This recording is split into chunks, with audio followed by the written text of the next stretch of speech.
to the motherfucking stage. Add to the motherfucking stage. Add to the motherfucking stage. Boo, boo, boo, boo, boo. What's up, yo? What's up? What's up? Let me check my mics and shit. I'm gonna guard the can while I check the mic. Check the mic. Run up on me, boy. I don't think it's right. I don't think it's right. Let me tell my guests I'm on this right. On this right. Man, I don't know. I just had some shit to talk about today, man, I guess. Had some shit to talk about. We on this World War III. Everybody talking about the World War III. Is it gonna happen? Is it gonna happen? I don't think so, dog. I don't think so. I don't think it's no World War III going down, man. I think it's all fake news. But then again, I don't know. I think it's got to be at some point in World War III. On the simple premise, why did they name it World War One? And when did they name it World War One and World War II? After World War II, or was it beforehand? I don't know. What's up, brethren? What up, studio? I'm chilling. I wanted to know, did they name World War III? World War One, World War II after World War II? Hold on, say it again. Was World War One already named World War One? That one I don't know. I gotta look that up. Let me put that on the. What was World War? I know two was with the Nazi. What was the one? One was. What was one again? No, one was the Nazi. No, two was the Nazi. Yeah, two was the Nazi. Yeah. Okay, World War One. What was it truly about? It had something to do with Germany too, though. Oh, we gotta dig back into that. I forgot. I used to know that shit like the top of my head. Big Dog Philly OG, peace, my brother. That's one of my homeboys. Join the panel, nigga. On the panel, nigga. We trying to talk about this World War III. Is this shit fake? Is it real? Me personally, I think they gotta have a World War III because they named it 1 and 2. What do you mean they have to have it? What do you mean by that?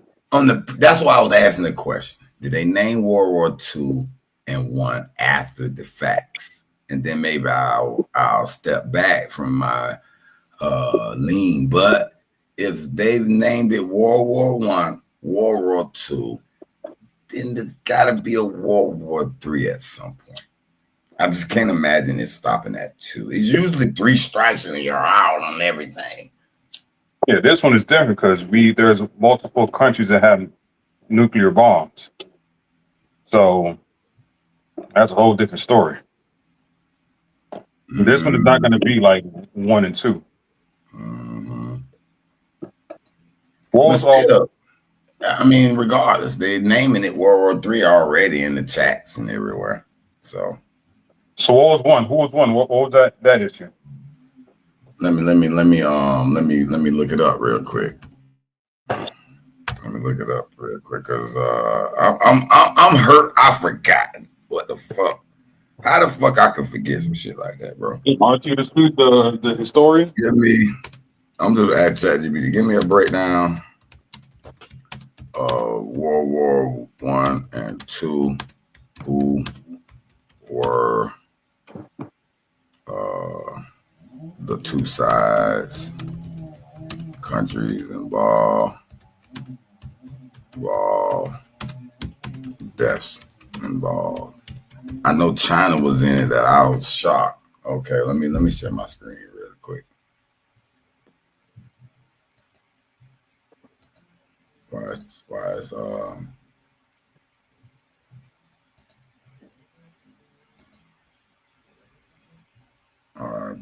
Give me a breakdown of World War One and Two. Who are the two sides, countries involved? There's involved. Blah blah blah blah. All right, World War One, 1914 to 1918. Main side, Allied powers, United Kingdom, France, Russia until 1917. They left 1 year before the war ended. Interesting. Italy joined a year after the war. United States joined the year Russia left. That's interesting. So you're trying to tell me Russia was an ally with the United Kingdom and France until 17? They just replaced Russia with United States. Is that what we're talking about here? Serbia, Belgium, Japan, Roman, and Greece was the Allied powers. You got something to say about them too? About the Allied powers? No, that's just interesting. Okay, Central Power, Germany. I knew Germany has an Austria-Hungary, Ottoman Empire, modern day Turkey. Oh, the Ottomans have been going on for quite a bit. So this was them getting rid of the Ottoman Empire pretty much. Bulgaria. I got a question about that. Yeah. Who made the decision to get rid of the names like that, like the Ottoman Empire? See, that's the argument I make with these people when I say, he who make the meaning of your words is your ruler. And they be like, what you talking about? You can't just make a definition, da-da-da-da. I said, bro, it ain't about that. It's just about who are we giving the authorization to name these words and make them mean what we're saying they mean. I see. I mean, I know how you do it. It's whoever conquers it, whoever wins the battle or the war. Example, you look at the United States, right? Texas and California were Mexico, but the United States won that battle, and they were like, all right, we're going to rename this to Texas and Mexico. You know what I'm saying? New Mexico, Arizona, so on and so forth. Mm-hmm. So when you win the battle, you rename everything. So it's like me and you fight, and then you got kids, and I'm like, man, fuck them. I don't like to name them kids. I'm going to name them kid Cuban Jr. You know what I'm saying? So it's like, and it's like, what are you going to do about it? I beat you up. I killed you. I won. Yeah. I got you. It was like, no, Studio named his kid Studio Jr. He was like, what? How put, what did that shit change? Yeah, I can see why. So World War II, 1939 to 1945. So now you got, wait a minute. Hold on. It says Russia. Until 1917, the United States replaced them. But then in World War II, Soviet Union is back on the Allied side. The USSR? The Russia, formerly Russia. Mm-hmm. Now they're the Soviet Union, though. Interesting. I'm going to ask ChatGPT that next. I'm saying, how is it Russia leads in 1917, the United States enters in 1917, and then they're both on the Allied side, but now Russia is named Soviet. Who has the power to say that? Who? Well, also, where is the battlegrounds? Like, where do they determine, this is going to be the battlegrounds? Now, that's a whole nother issue. France, Free French Forces. Wait a minute. What does that mean? Why would they put that in parentheses? Free French Forces. See, they didn't say that up here. They just said France in World War I. So why in World War II it says Free French Forces? I got a question about that. Can you answer that? Nope. I gotta a lot of things here right now, my friend. Like, I gotta ask that. Hold on, bro. That's gonna be my first question. I'm gonna type that in right now. Why is it that Russia leaves Allied forces 1917, and U.S. enters 1917. But then in World War II, U.S. and Soviet Union are both allied. And also, World War I, it says France. But in World War II, it says France and Free French Forces. Please explain this.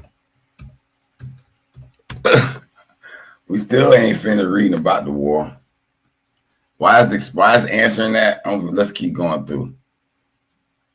World War II Allied power. Boom. We got Canada, Australia, New Zealand, India, Poland, Norway, and many others.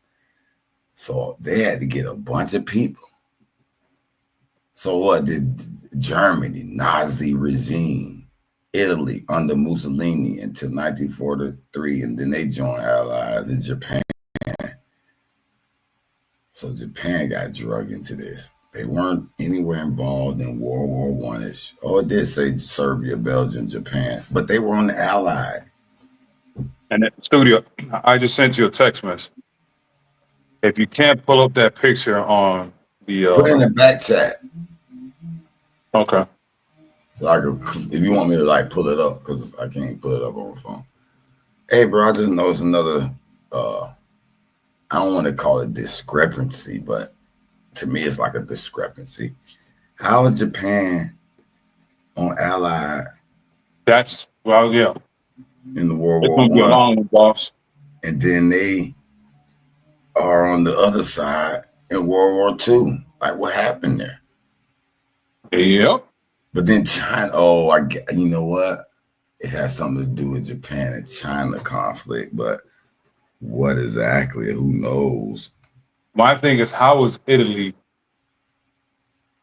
allowed to escape? This is my name is XXX, but that's not really me. Hold on, private chat. Let me put this link in here. Yeah, on the movie. Except the XXX guy, that's me. Yeah, 2 years before the war, they get to join the Allies. That's strange. What did that require though? That's another question I gotta ask. Italy gets to join 2 years before the war was over. How is that so? And what is the requirements? And what are the requirements? Before you keep talking, look at that image. Look at the private chat. All right. I'll write something down. Damn. Okay. Let's pull this up. All right. We're gonna need this shit, good boy. Okay, Global Conflict Alliance Map, aka World War III prep. This is the World War III prep. Where you get this map from? I Googled. Hubu, E align, W influence, W align, E influence, East influence, West influence, neutral. But Canada's not an ally anymore. So this, I don't agree with this already because Canada's the East. NATO, ANZUS, ANPO, EU, TRA, the MTP, and partial Monroe doctrine. I gotta see what this Monroe doctrine is. The Monroe doctrine. And then you got the East, EEC, the CSTO, Chinese economic influence, and partial ECCA and ECWA. Interesting. And then you got the Islamic State of Iraq and the Levant, Muslim Brotherhood, Taliban, Al-Qaeda, extremists, allies, YPG, PKK, People's Protection Units, Kurdistan, Workers' Party, and then Tuareg Forces, Supreme Revolutionary Committee of Yemen. Damn. All right, so we got this whole entire country here. Canada, U.S., and Mexico. Important. The West. And then you got, let me see over here. Look at the Congo. They've been killing the Congo presidents for years. And I noticed, okay, they got this Burkina Faso in gray. What is gray again? Influenced. So it could be bought off. That's what they're saying. Burkina, they trying to influence him now with the President Traore and the black little general they had sitting over there. Yeah, I know.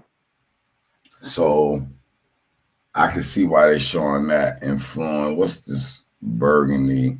Oh, they're influenced by the East. Okay, this Burgundy is influenced by the East.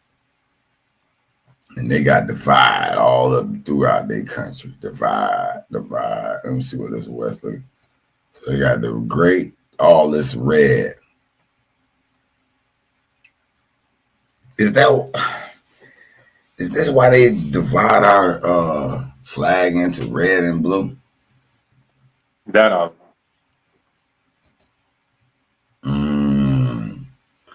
So now they calling this the Axis powers. What was the other one called? Central powers. Why are they naming them Axis powers?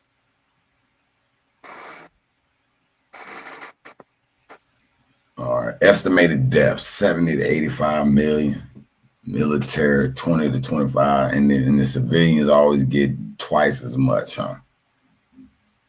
Includes 6 million Jews murdered in the Holocaust. Massive losses in Soviet Union, 24 million. China, 15 to 20 million. Why are they killing all that many people, bro? Man. 1914 to 1918, 1939 to 1945. What do you mean? What are you reading? Quit. Oh, okay. I'm sorry. Let me get back to the ChatGPT. I was looking at the deaths, estimated deaths. Total deaths 70 to 85 million. Now it's that much more people. So I think they feel like shit. We got some more motherfuckers. We gonna need. If they have a World War III, man, expect 100 million lost at least. Is this COVID part 2? How many people died in COVID? Estimated. You remember the number? No. Oh, okay. I might. Yeah. Google that real quick.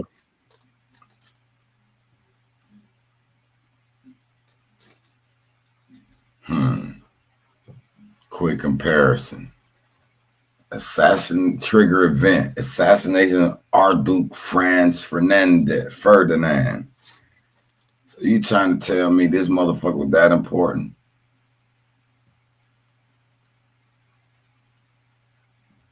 A trigger event. The assassination of Archduke Franz Ferdinand, I meant. Is it that important, man? Is it that important? Is this guy that important? You trying to tell me this guy resulted in 20 million deaths? Man. Yeah, I do want a map of that, but let's see what's going on. Why is it that Russia leaves Allied forces 1917 and U.S. enters the Allied forces in 1917?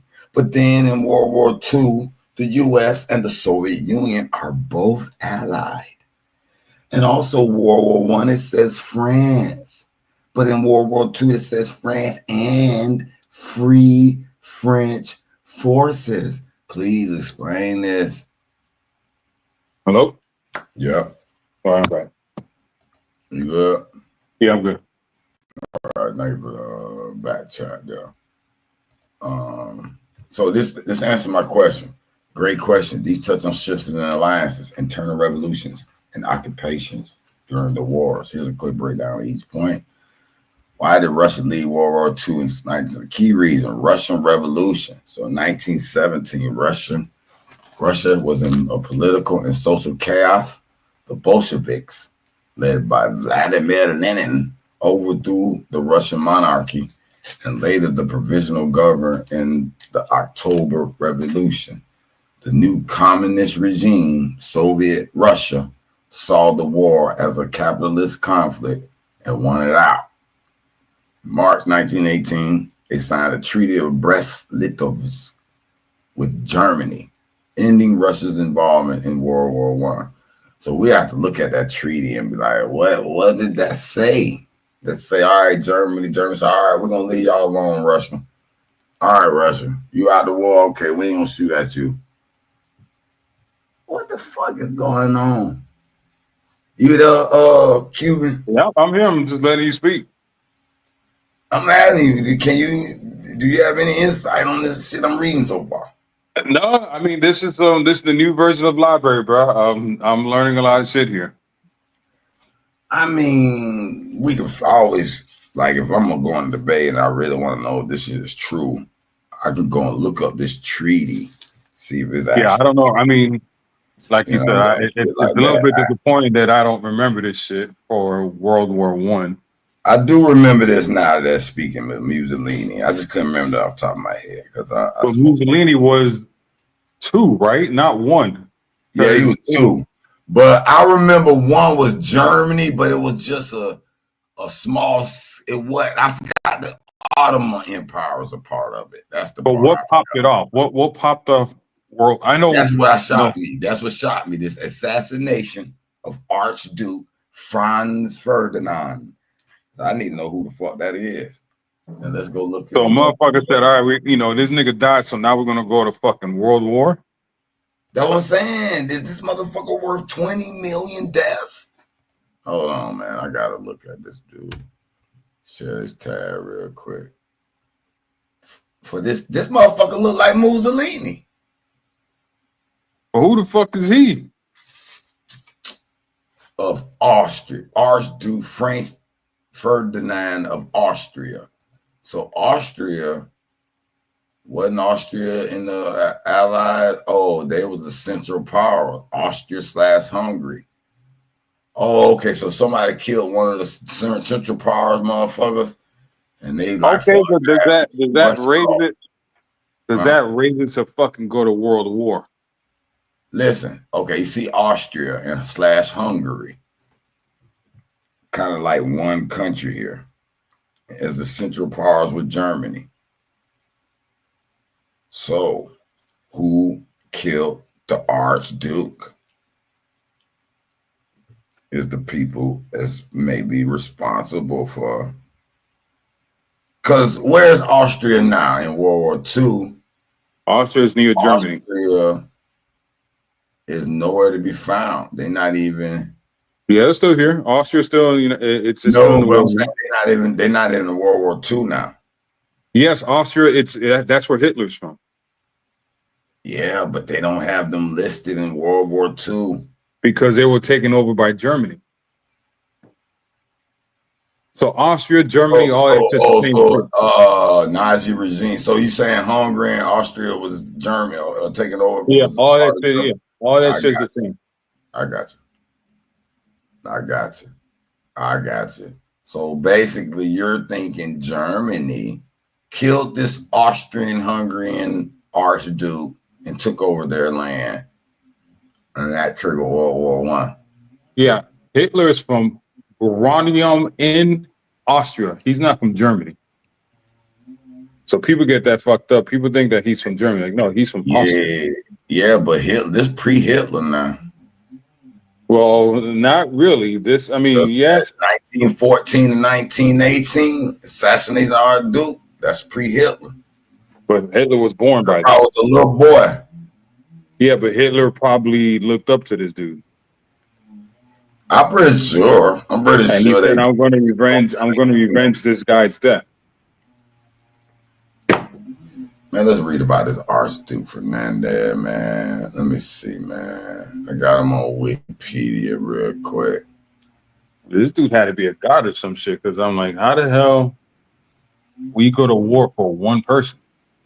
Royal Prince of Hungary and Bohemia. Interesting. Remember the Bohemian Grove.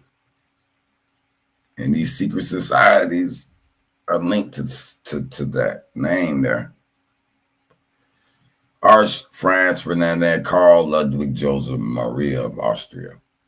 Dang. 1863.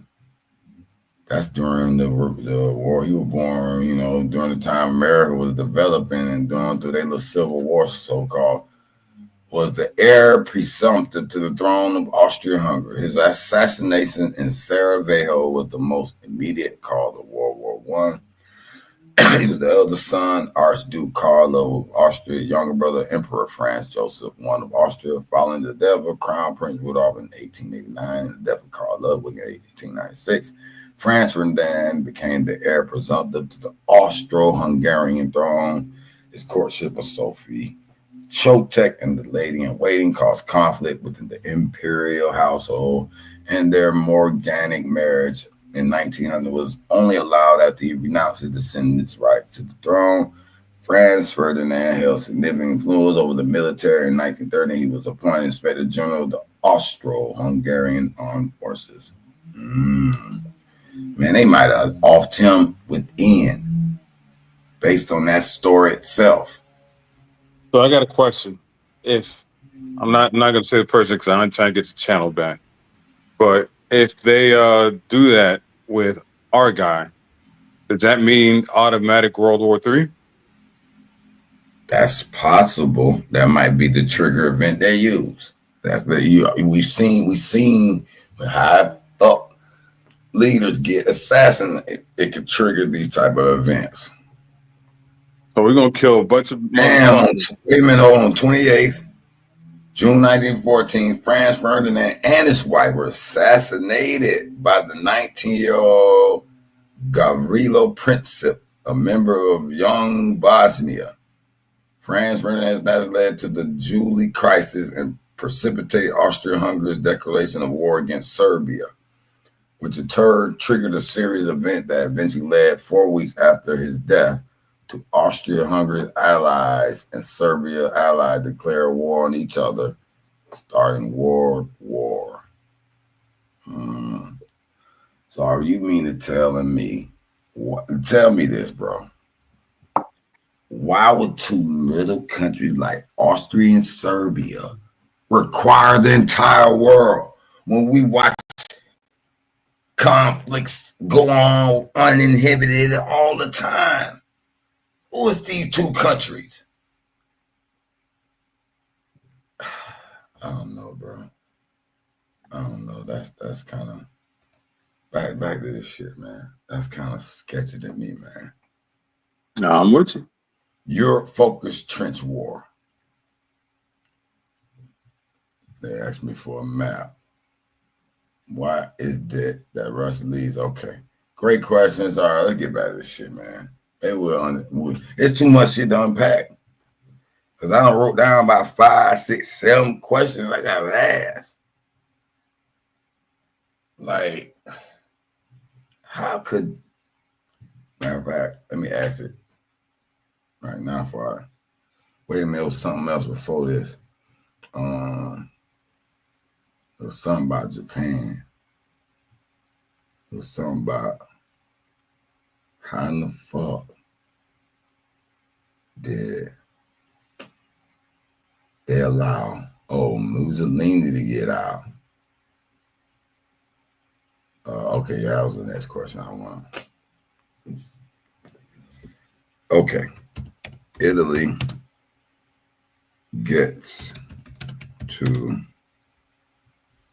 join Allied forces 2 years before end of war. Well, how is that so? And what were the requirements? Did Germany just agree to say no? Okay, that was it. All right, boom. Let her answer that, but I still got to go through this last question that I asked it. How is it that Russia leads 1970 U.S. come in? But we see what it says. It said the They got took over. Russia, Vladimir Lenin and them. So they so-called wanted out of this shit. Okay. With any Russian involvement in World War One? Okay. That's another question I gotta ask this right here. I'm gonna copy and paste this little question here. Because this also in alignment of how in the fuck they let Mussolini about this motherfucker just 2 years after the war. Nigga, he been fighting on the boys' side. Nah, you can't come and join us. You feel me? Yeah, and he was in Italy. Where he at now? Let me see. Was he World War II? Yeah, he World War II. I'm still on World War One. I'm gonna ask that in a minute. March 18th. Okay. Treaty of Brest with Germany in the Russian involvement war. How could this treaty allow them just to stop the war? What was key elements in this treaty and stop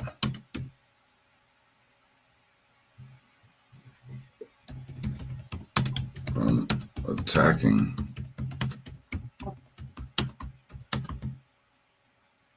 as an ally or just a country that gets to decide they are out of the war.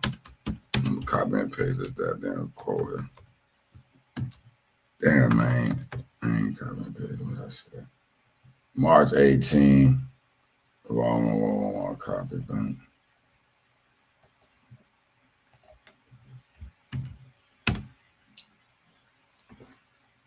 Excellent question. You're digging into the complex real politic of World War I diplomacy. Let's break down why the Treaty of Brest-Litovsk let Russia exit World War I and why Germany allowed it, even though they were in the middle of a brutal war. Like, you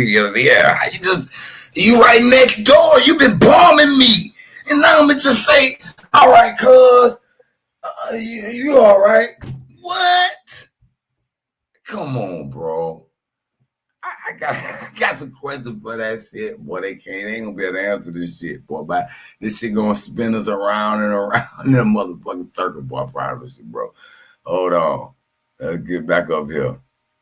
On the more dramatic, let me see here. I mean, I just have so many questions because, like, you know, write them down or put them in his back chat.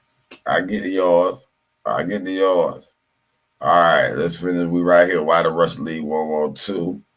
This so-called treaty. We got some answers waiting on us at the bottom of this motherfucking page.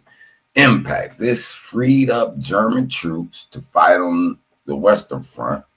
Okay, I can see that was one of the reasons why Germany would agree with that. So shit, if we ain't got to worry about Russia, we could take these troops from that border and send them over here. I can see that. The U.S. entered the war in April 1917, partly in response to German submarine attacks and the Zimmerman telegram. So in a way, Russia exited as the U.S. entered. That was just so coincidental, they're claiming. I get you. It sounds that way now. So far. We digging though. We're gonna find the evidence. U.S. plus RU. Why were the U.S. and the Soviet Union allies in World War II? Common enemy. How's it a common enemy?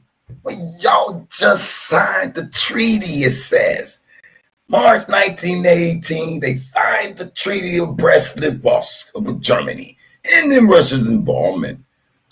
But now the Soviet Union joins World War II, and now they like, nah, fuck that treaty. See, I don't know. What you say, man? I ain't gonna just run. You got any questions? No, my thing is, it's like, you know, we live in different cities, and you like, hey, Q, man, these niggas done bomb me or whatever, or they done beat me up. I'm like, studio, I love you, bro, but I ain't jumping on the motherfucking car to help your ass out. Like, man, aren't you my homeboy? I'm like, yeah, I'm your homeboy, but I'm not gonna go into this damn war to my thing is like, how did these people, these other countries decide to say, yeah, I'm gonna back this country up? Nigga, this ain't my land. What the fuck am I gonna get from this shit? You know what I'm saying? Okay, I got you. So now what I'm reading here says common enemy Nazi Germany, despite the ideological differences, capitalism versus communism, both countries had a shared interest in defeating Hitler. So I wonder what that shared interest is, because now, remember, what's the difference? Because let's go back into the top. Russia was on the Allied side from the anyway. They've been on their side. I need you to ask ChatGPT a question. Put it in the back chat for me. No, hold on. This is quick. Was this over a fucking female?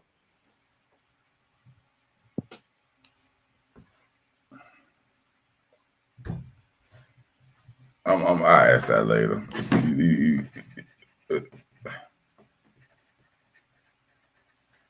But I will ask it though, because I've heard that most wars are caused by females.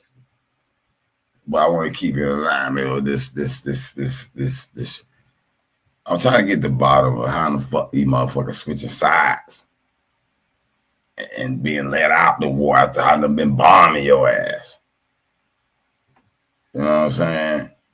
Germany. It appears you made a mistake by signing a treaty with Russia, because even though they got overthrown in 1917 and called now the Soviet Russia, they still on the fucking Allied side. And they got even though y'all was against before Hitler was here, now why all of a sudden, because Hitler's here, they got joint interest? Y'all been on that side. Estimated deaths. Okay, we went through that. Why is that Russia lead out at 49? Okay, that's where we was at. Boom, we back here. Okay. Germany invaded the Soviet Union in 1941. Operation Barbarossa. Okay. Japan attacked U.S. at Pearl Harbor in 1941, pulling the U.S. into the war. So, all in the same time, huh? But when Japan initially was on the Allied side, they on the Axis power.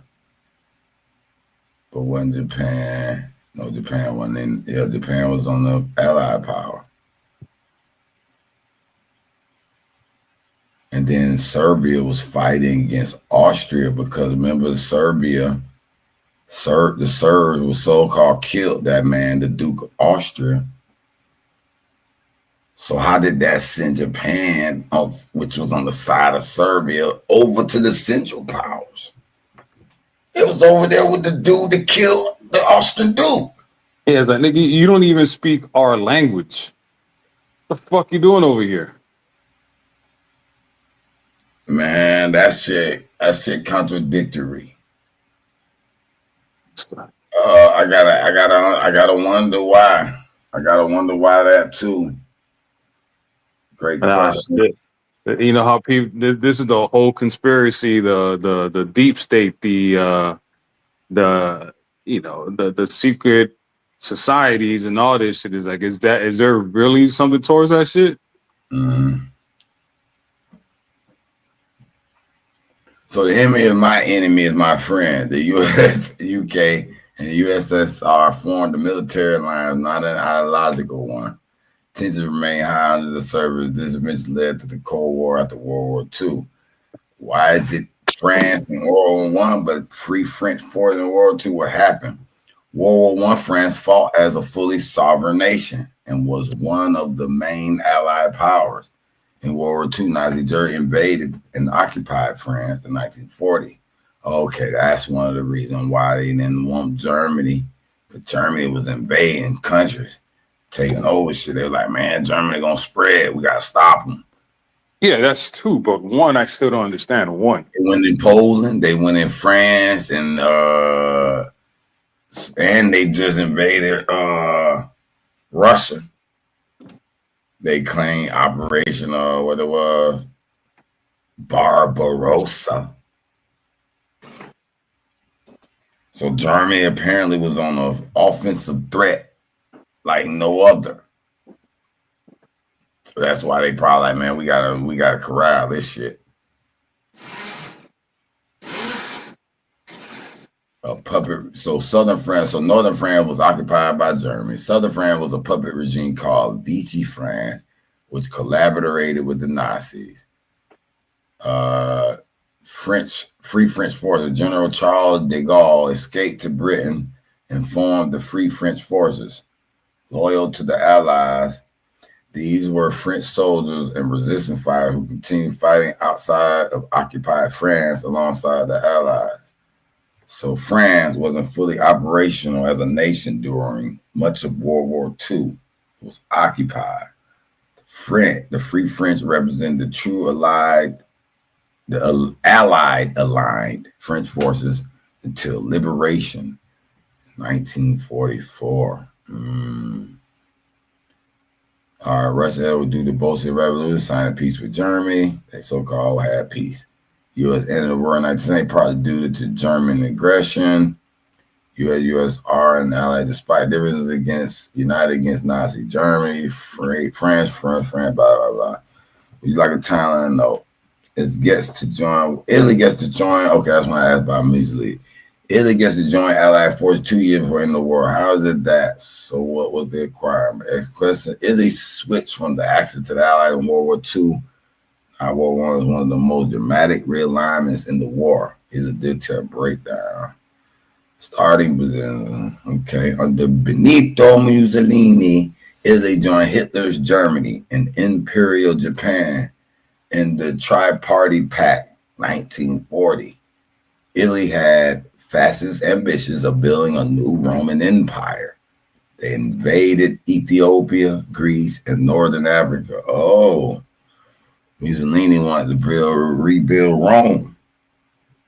But militarily, Italy was unprepared and suffered many defeats. Italy switched sides in 1943. What triggered the shift? In July 1943, Allied forces invaded Sicily. This caused internal chaos. Mussolini was arrested by King Victor Emmanuel III. The New Italy government under Marshal Badoglio began secret negotiations with the Allies. Armistice and Cassaville. September 8, 1943, Italy officially surrendered to the Allies and joined them as a co-belligerent against Germany. Oh. So once they got Mussolini arrested his ass, they were like, all right, Allies, we're going to join y'all. We surrender. We on y'all side. Germany occupied northern and central Italy and installed Mussolini as leader of a puppet regime called the Italian Social Republic, Sao Republic. Italy now had two governments. South, Allied control, fighting with the Allied. North, Nazi control, still the Axis. What allowed them to join the Allied? There were no formal requirement, but here's what made it possible. Surrender to the Allied. Italy signed an unconditional armistice.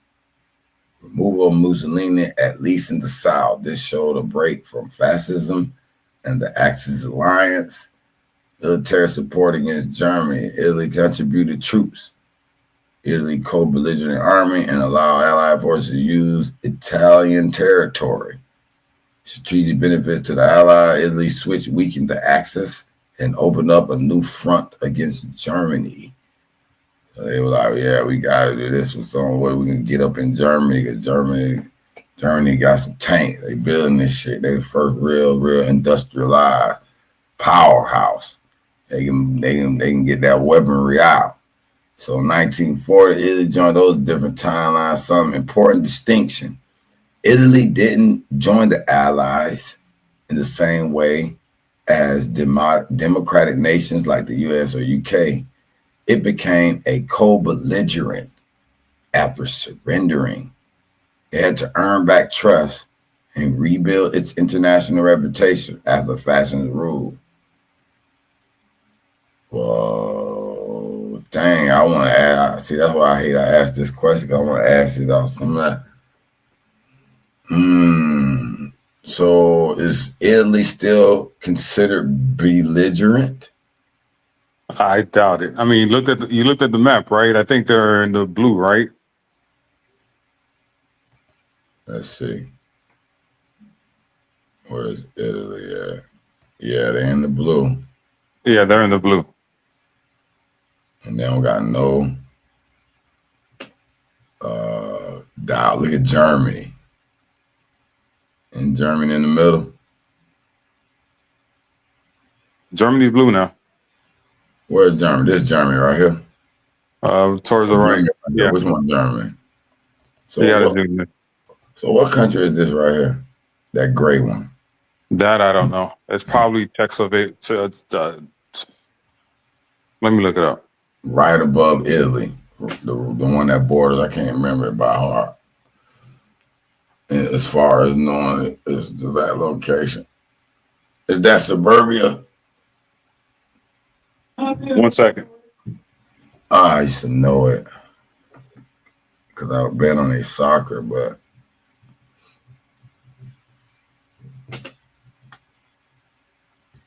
it's Switzerland. Oh, okay. They neutral. Oh, yeah, they're neutral. That's neutral. They always claim to be neutral in the wars. Interesting that nobody will fuck with Switzerland.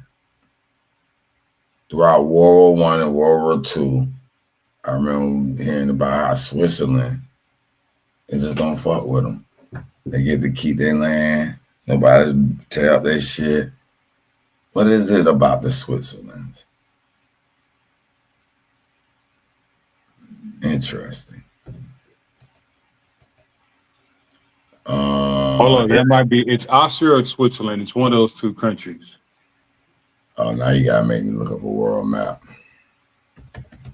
Well, no, because it's like I can't. Let me see. Let me look at this damn thing. I'll tell you in a minute, bro. I'm gonna tell you in a minute, bro. No, that's it's Switzerland. Okay. You sure? Yeah, I'm positive.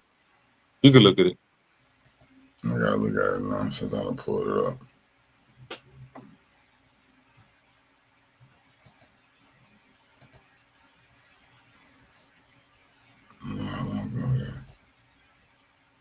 Maps of the world. There's a lot of flip-flopping going on. So what kind of flip-flopping you think gonna be apparent in this World War III?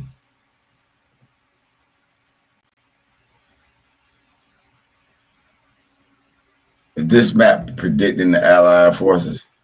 Oh, I think Canada, Mexico, South America, they're all, I mean, I think what's going to happen, if you go back to that map, right, that blue in Europe might stay blue, right? But if you look at the United States, Greenland is not going to, don't fuck with us. Canada don't fuck with us. Mexico don't fuck with us. And then if you look at South America, it's gray, reddish, so on and so forth, and it's like strip right down here, like, well, that's Chile. Yeah, no, that's Origin. Yeah, that's Chile. That's Chile. Yeah, Argentina's above it. No, that's Argentina. Is it Argentina? Oh, that's Argentina. Man, you got me going crazy here, studio. I know my shit. Yeah, I forgot. No, you're right. That's Argentina to the left. No, it's Chile to the left, Argentina to the right. Chile, like I thought. You heard me? That's Chile. Yeah, it's Chile. It's Chile to the left, Argentina to the right. All right. So this country that we're talking about, they're smack in the middle. Do you know why Argentina is red? Argentina is red because of that Bitcoin guy? Nope. Come on, so you're a person of history. Come on, give me one more guess. Why is Argentina red? Why the fuck that random ass country down there is red? Okay,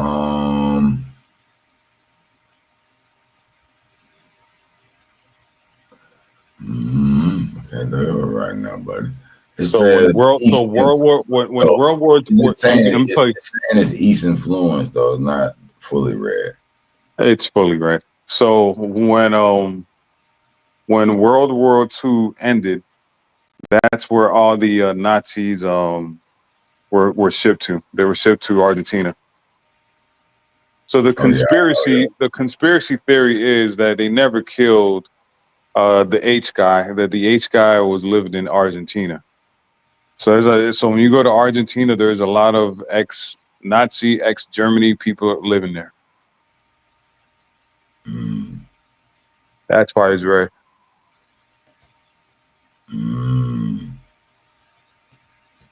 Yeah, how I get on this man? I gotta go hungry. Man, let me get back to this, man. I'm getting off the topic on this computer going acting crazy, man. Gotta get me a new computer, bro. Or I gotta dump some shit. And probably reset in. Is this?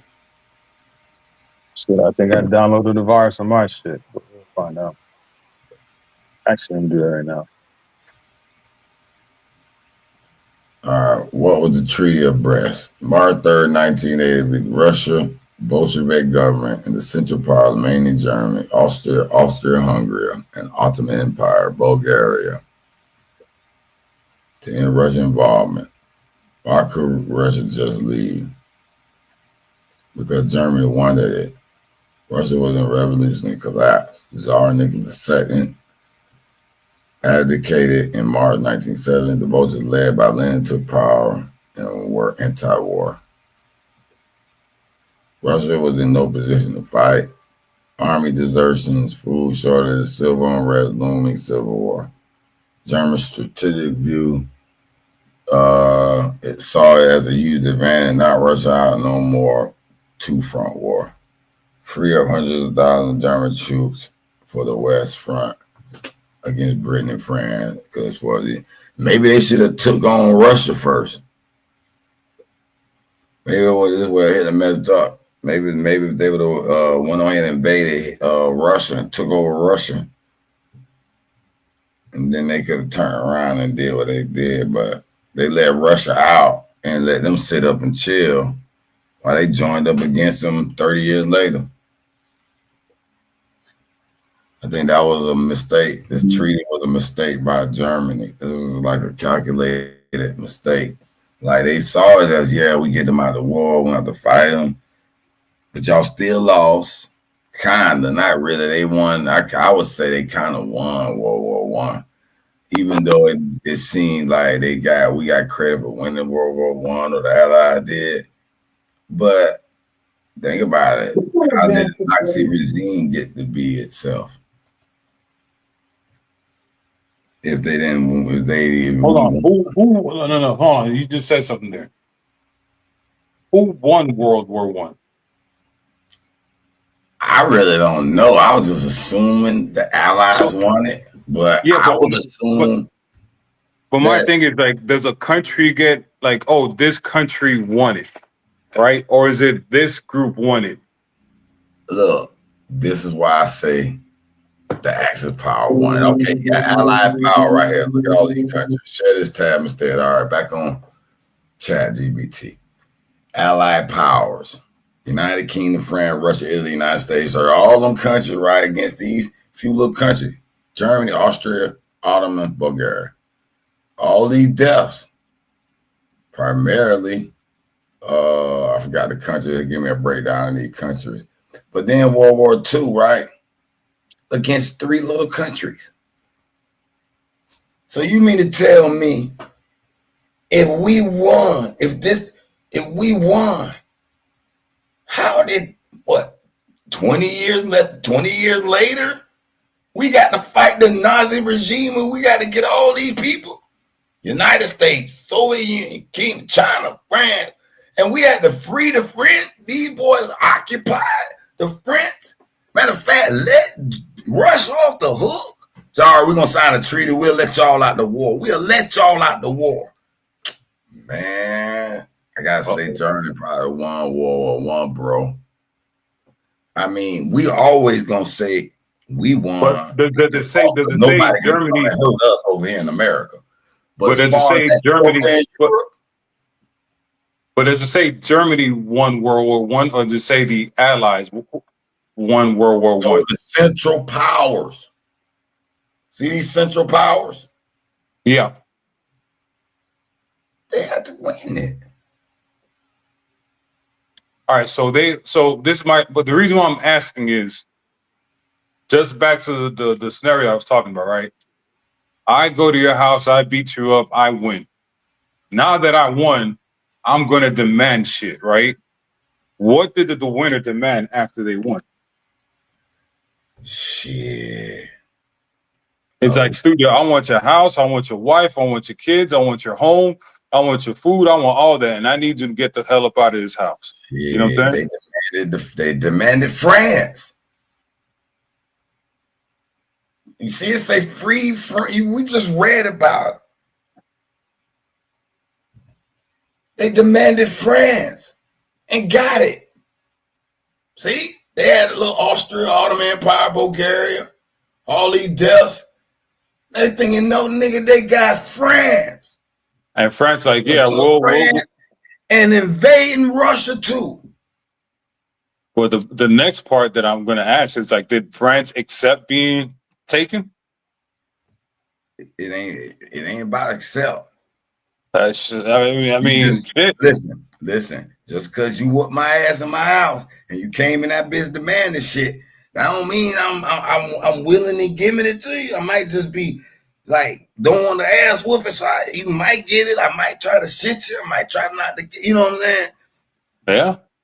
So, this is tricky, right? Because it's like, all right, I want France and France is mine, but is France, are they willing and able to be taken? You know what I'm saying? Apparently, France be like, hold the fuck up, bro. Hey, okay, go ahead.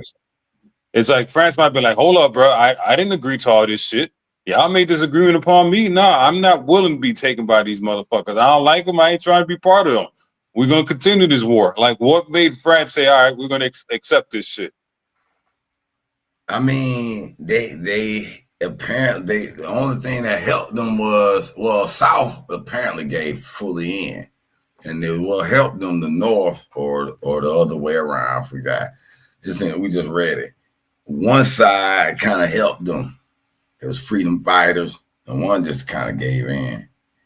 So the other side that helped them surrender, and the Ally came in. And once the Ally won, they gave Italy back their country, pretty much.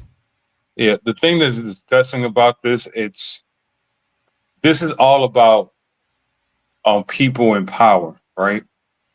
This has nothing to do with the people, right?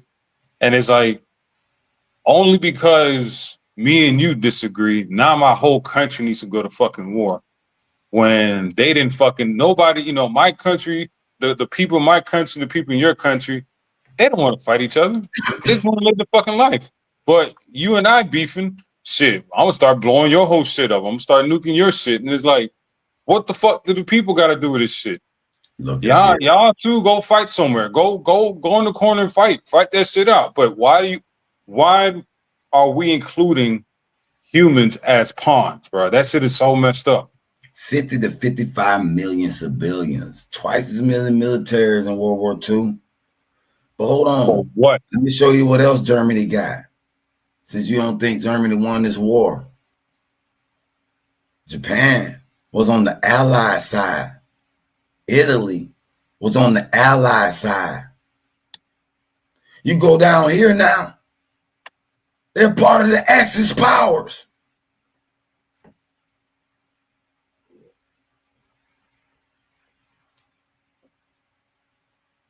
And guess what else? What's that? About a year ago, I read an article about they're allowing Germany to deploy its state-of-the-art military warship to patrol the South Seas. I said, Germany still is there. And they've shown that they've always been against the Allies. So, this map right here is claiming Germany is blue. I think they better check that and make sure if they know. Like somebody been there, like, hey man, y'all still fucking with us? I think they better look and take a deep look. Same as Japan. Well, Japan flip flop. You know, they whoever the winners, they like that to me. You know, I think China more loyal to their call. They will never bow down like a Japan would bow down. I don't know if it's just in their genes, like that will make them fundamentally different Asian, is that they'll bow down, you know. And then I look at, why did y'all want to take over China? Y'all trying to invade China. Y'all wasn't never trying to really, I don't know, ally with your brethren Asians. But then you join these white allies? Man. First of all, you've been with them. I don't even know why you were with them the first time. I probably should ask that. How did Japan? Matter of fact, I was going to ask that because I wanted to know how in the hell how in the fuck they was on the Allies, and what got them on the Axis, and what got them back on the goddamn Allies. They became democratic, got rid of their kings and monarchs, and fully bowed down. They fully bowed down, man. 6 million Jews murdered. That's nowhere near. That's just taking the 5 million off the top. And they make such a big deal about it. This 6 million Jews, you can just take that little shit off the top of that 55 million. And it'll be an afterthought. 49 more million died. Man, get the fuck out of here. Nigga, 20 million Chinamen died. And they crying about the Jews Holocaust. Man, stop. How many people died in a let me see. Stop it. Stop it. And guess what? It's funny they don't have Germany, Japan, or Poland's stats on here. Or maybe it just didn't include it. Maybe I can ask for that stat and they didn't include it. But this is to me, I don't understand. They assassinate this dude.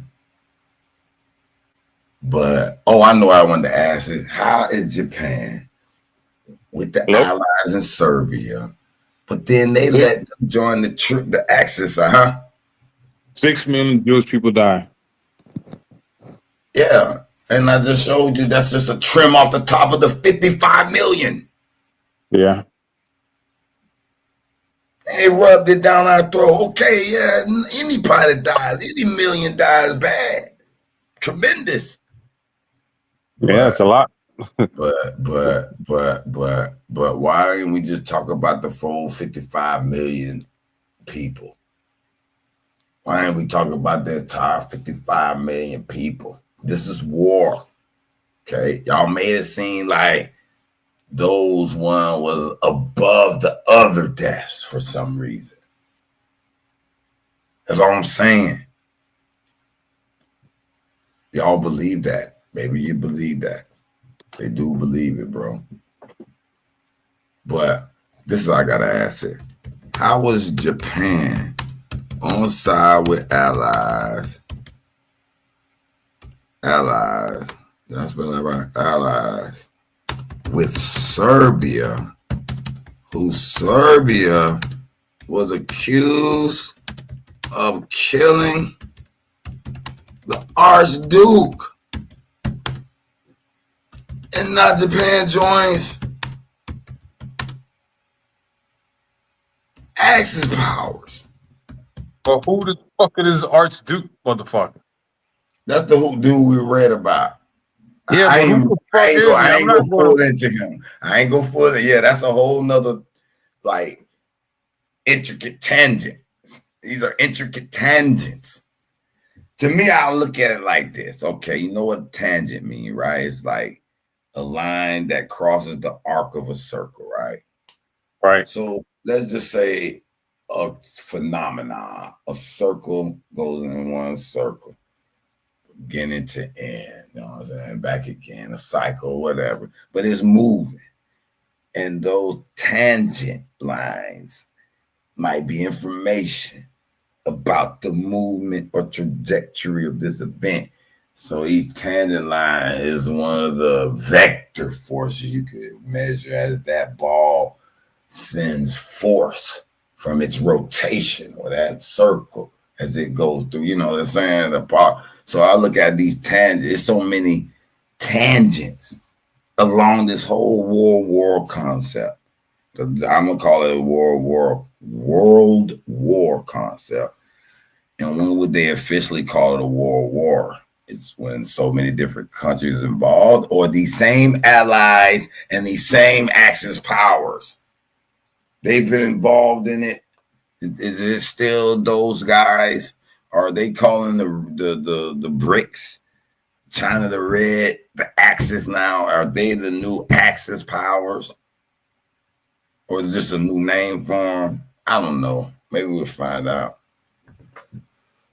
Anyway, let me ask this real quick. How was Japan on side with allies with Serbia, who Serbia was accused of killing the Archduke? And now Japan joined Axis power. Isn't that a conflict of interest?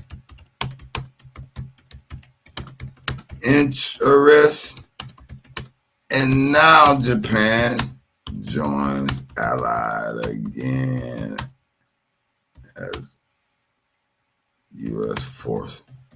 Democracy. Are the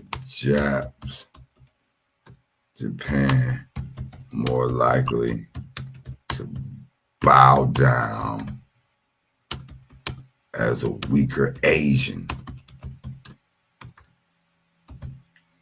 Because they never really tried to. I'm asking the long ass question, goddammit. This AI bitch, you can't handle this long ass question. You're not AI. You're just some bullshit. You're all fucking hype. Because they never really tried to work with other Asian cultures. Only conquered them. But it failed, and now they join the side that really is against Asians. Now, motherfucker. Oh! It logged me out some kind of way. Uh-oh. They mad. They ain't want that one. Log back in.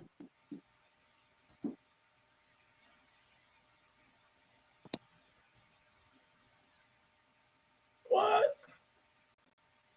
Hold on, let me start sharing so I don't get out no personal Let me kick your ass out.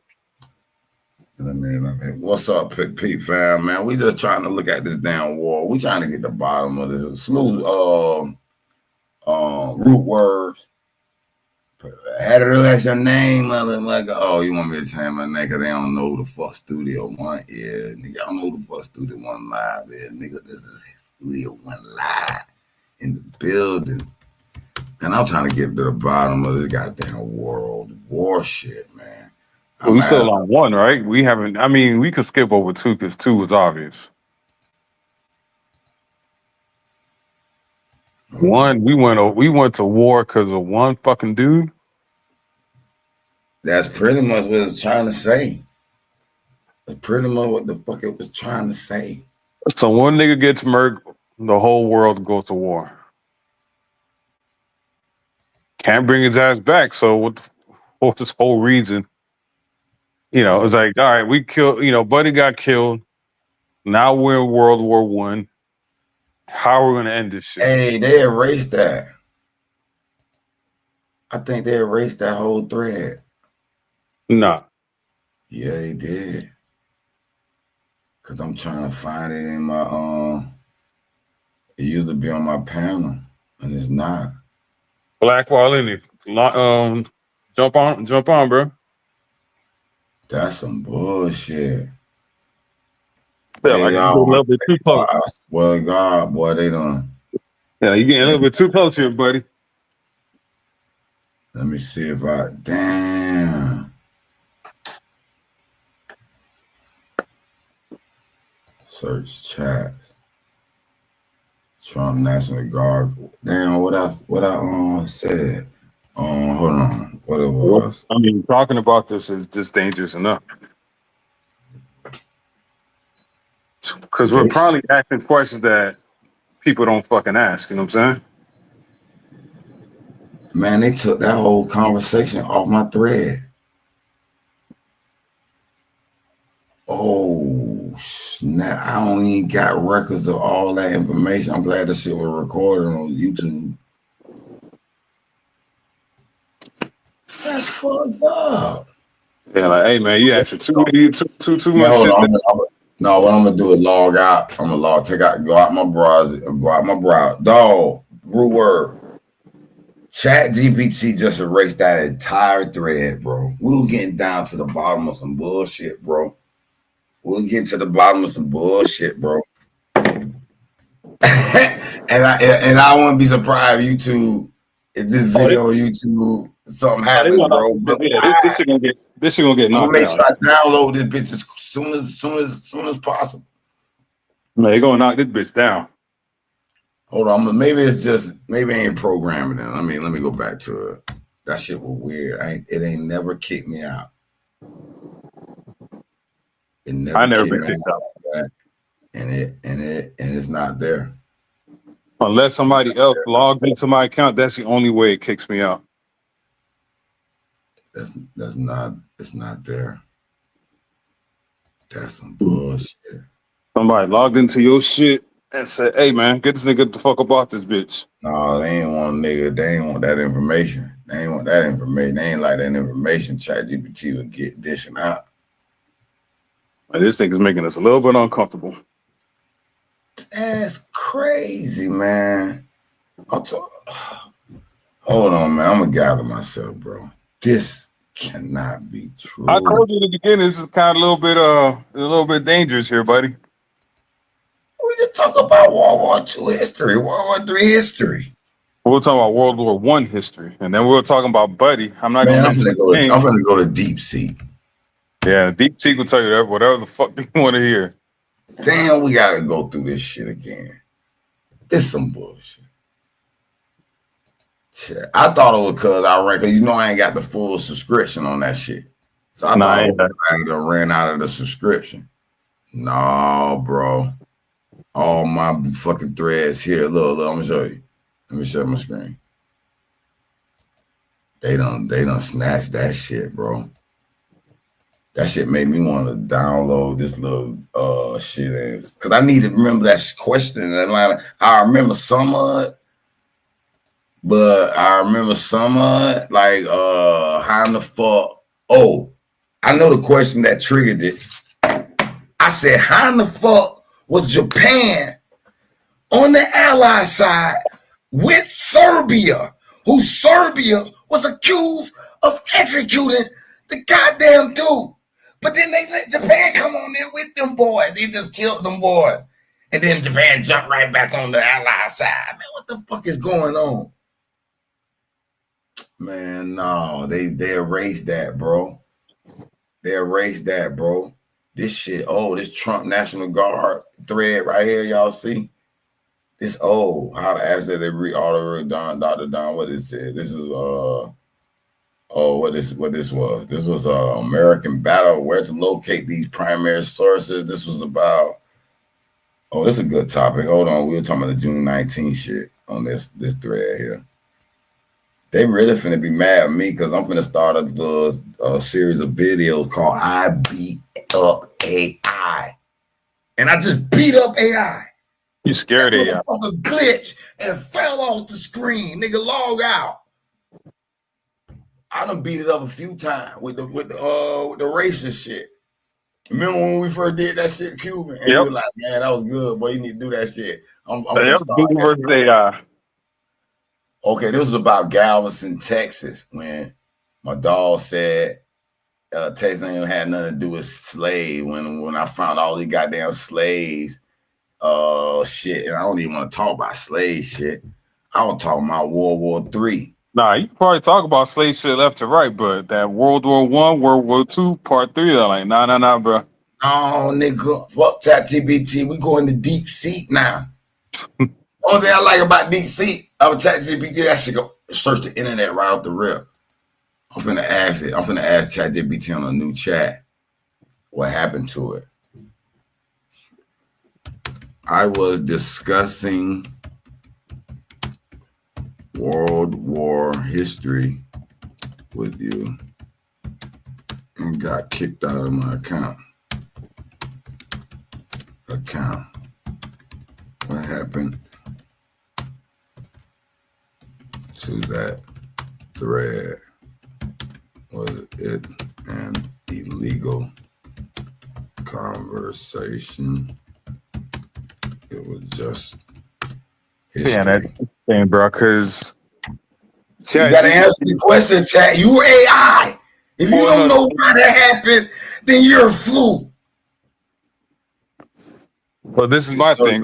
About sending on top like we're allowed and bleed normal here. You were logged out or logged out. It's just like a technology or a time I do the next or nothing. Here's what might happen.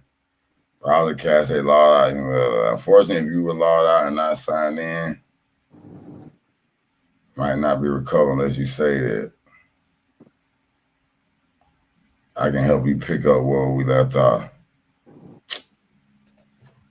All right. Yeah. So we were talking about World War I and the Duke of whatever. I'm sorry, I don't got the data in front of us because it was a beautiful thread of how many deaths. I mean, they took it away. Well, which is interesting because this is how you could, because ChatGPT is the new library, right? It used to be Google, and now it's ChatGPT. So it's like, all right, so you guys are purposely removing shit off the conversation now, right? So might happen is like later on, like 20, 100 years, whatever, they're gonna be like, all right, let's remove slavery from the history. Slavery never happened. You know what I'm saying? A lot of people say it never happened, and they should do that. And they're gonna stay. I mean, as you see, they're starting to remove from history books, right? So it's like, all right, let's remove it digitally as well.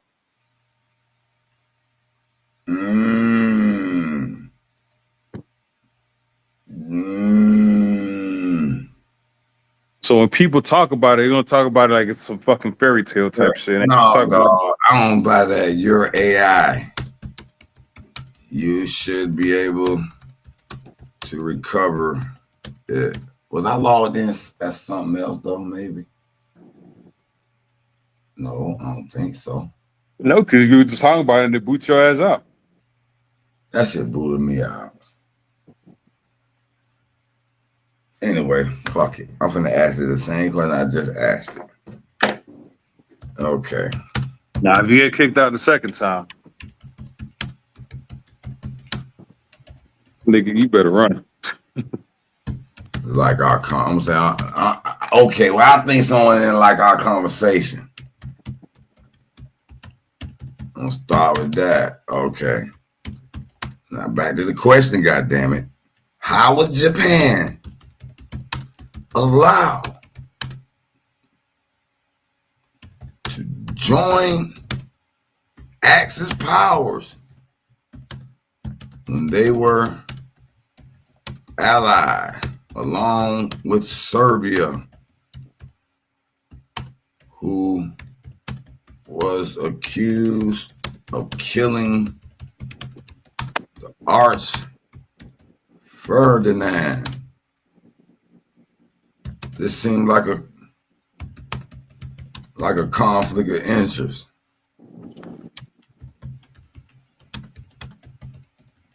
Let me check this shit out, man.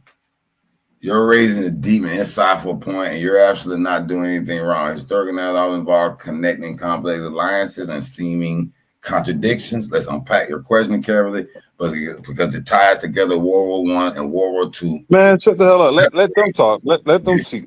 Let me see how they talk about it. I'm just asking. Okay, key context. World War Let them speak. Hold on. You know how you can make them talk? No, where I ain't got that on my. I took that little browser extension off. Oh, you took it off? Okay. Yeah, because it was. I gotta take a lot of shit off, and then I'll add that shit. I want that shit back, but anyway, key context. Goddamn it! I don't want to hear no motherfucking robot. It's enough AI. AI already lying to me. They know somebody kicked me off. And they gave me that old bullshit ass technical answer. But anyway, let's see. Archduke Franz Ferdinand's assassination by Gavrilo Princip. The Serbian asset triggered World War I. Austria blamed Serbia, and then Japan during World War I was actually on the side of the Allies, not the Central Power, German, Austria, Hungary, Ottoman. So far, so good. Jumped to World War II, different alliances, different interests. In World War II, the alliances were very different. Now, here's the confusing part you spotted. Why would Japan, which would want now join the Axis power that include Germany, which had originally supported Austria against Serbia, the country that Japan had essentially fought for in World War I? Here's how it makes sense. Real politic over loyalty, huh? Japan's motive wasn't oh, I know why they kicked me off. I made a racial slur. Remember I said, was they bad Asians, less of Asians? Less of an Asian is a bad term? No, that was just a brief summary, but I kind of went in. And now I see why they zapped it. Damn. I shouldn't have put that there. That was my fault. I'm sorry. That's why I zapped it, nigga. I said, no, nigga, you talking crazy right now. Cause I was like, nigga, Japs. Remember I said Japs bow down and they less of an Asian and blah blah blah. All kind of going hard on them. I was implying that the Japs are less of a people. That's not what I was trying to say. I like Japanese culture. I like Chinese. I like all the Asian culture. But I've always wondered why Japan always wanted to take over China. They never wanted to take over y'all.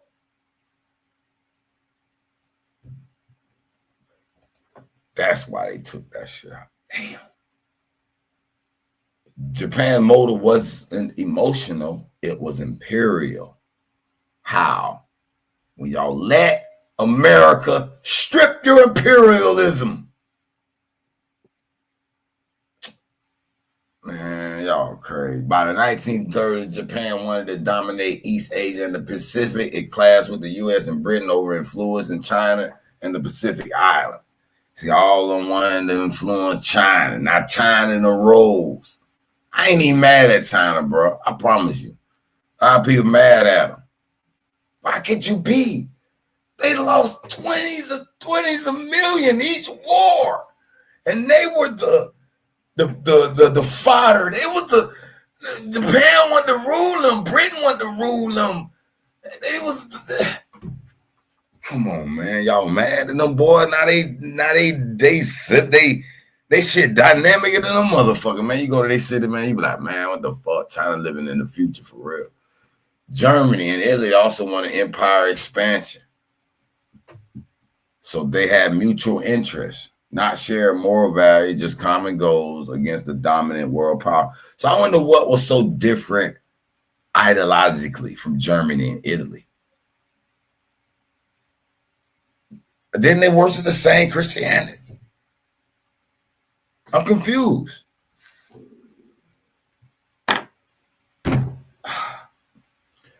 Serbia wasn't central to World War II alliances. In fact, Yugoslavia, which included Serbia, I remember Yugoslavia, were pressured by the Axis to join in 1941, but was quickly invaded when its government shifted toward the Allies.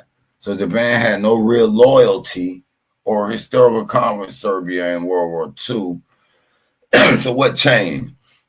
Japan equals ally of Britain, wanted German colonial holdings in Asia. So they think if they ally with Britain, they wanted German colonial holdings in Asia.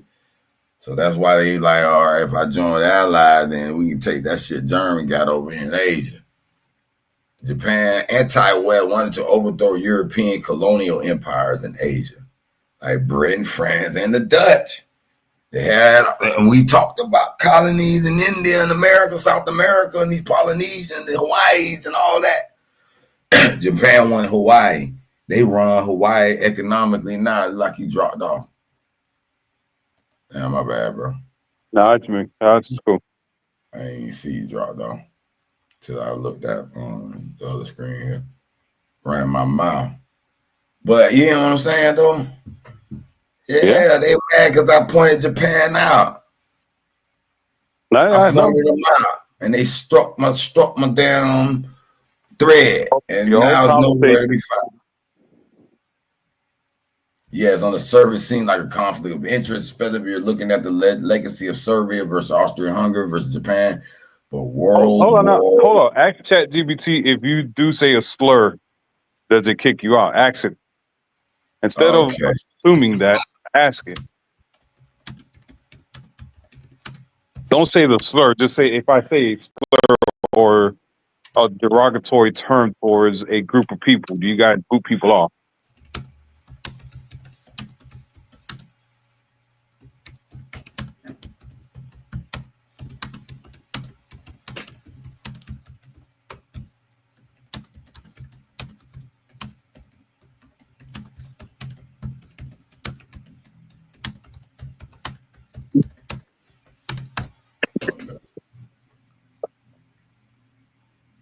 First, no, I didn't kick y'all.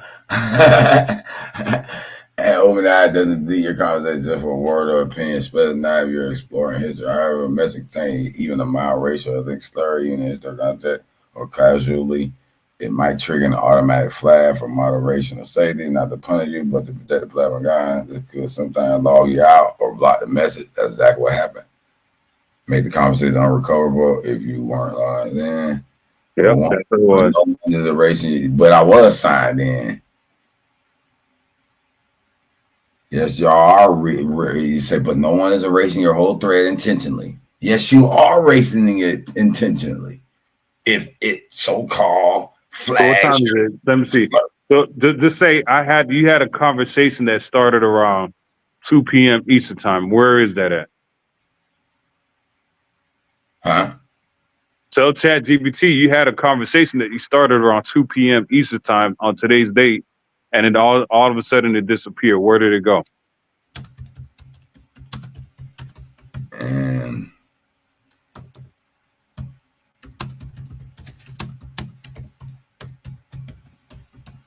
I'm sorry, I'm trying to catch ChatGPT line.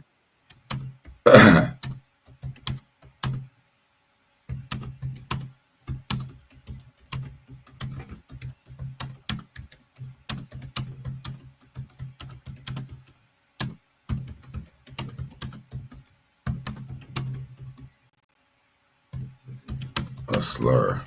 It was a question.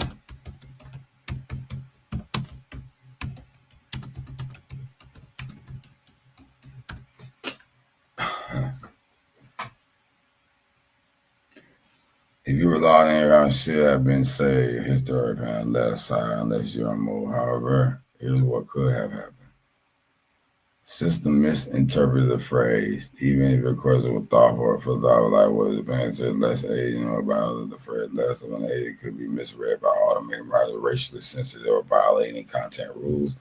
The system might law you out as a precaution, not because you did something wrong. Autocode the thread, the system flag the garbage misread, it might not have saved it to your history. And you're like, yeah, we know. You didn't break the rule. Yeah, we know what you did. You know what you did.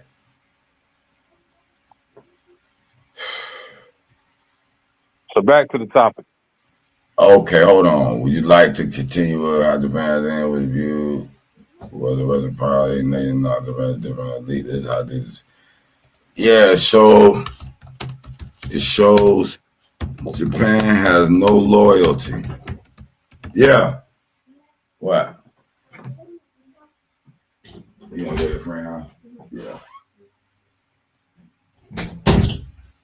You have no loyalty. It shows Japan has no loyalty. Now, I ain't backing down off that shit.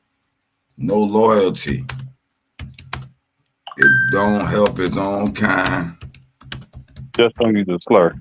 And want to rule. And joint allied powers thinking it was going to benefit, and it failed, and they were stripped of their imperialism, no longer monarchs. And now I question if Japan will stay with allies, because they always switch, and Germany has. Dude, I got about 30 minutes, so I'm going to listen to the background, all right? All right. I'll be back in 30 minutes. All right. And Germany always been Axis power. Even though Germany is so-called democratic, I can't rule out they will always remain Axis if World War III occur. God damn it. Erase that shit. Yeah, I know the diving in some important analysis shit, man. You're not wrong to question patterns of loyalty, shifted alliances, and imperial ambitions over time. Let's explore what you're saying. Okay. Japan's shifting alliances, opportunisms, or strategy. You're right. Japan has shifted sides in global conflict. Yeah. We know it's so you showed us that, and you erased my thread.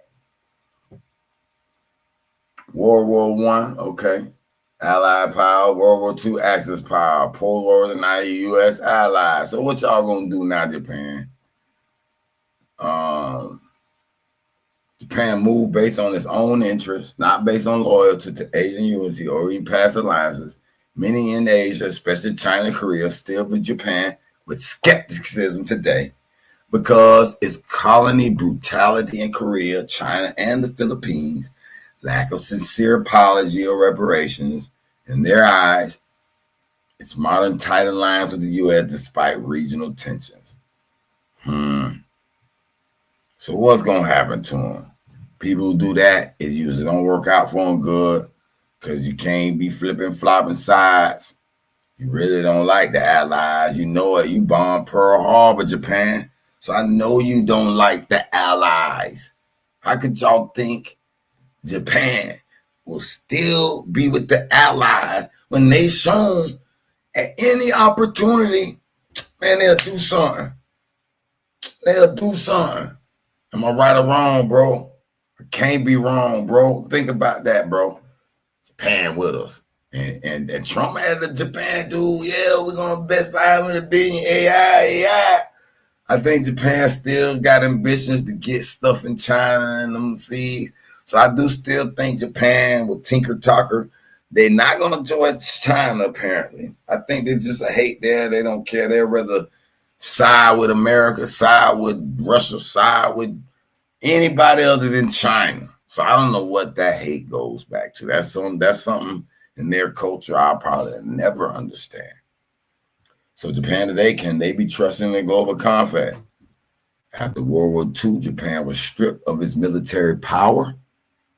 Emperor Hirohito became a symbolic monarch, no longer a godlike ruler. Japan's constitution, Article 9, forbade offensive military actions. Dang, they just made you dependent. You know what I'm saying? In recent decades, Japan has been remilitarizing, calling it self-defense forces. Wow, okay. I mean, that's smart. That's smart. You better do something. It works closely with the U.S., NATO, and G7 democracies, especially against threats like China and North Korea. If World War III breaks out, Japan is likely to stay with the West, not flip-flop, unless its national survival is threatened and it sees a better opportunity. Man, look here, bro. It's right there in front of your face. At Japan, okay. So while Japan has a historical strategic shift, its current infrastructure, economy, and treaties make switching side much harder. I got you. What about Germany? Is it still in Axis at heart? You ask a tough question. How is that so tough? Tell me. When y'all allow Germany to deploy its military warship in China and be the military police of the seas, man, what's up? Come on, man, y'all tripping.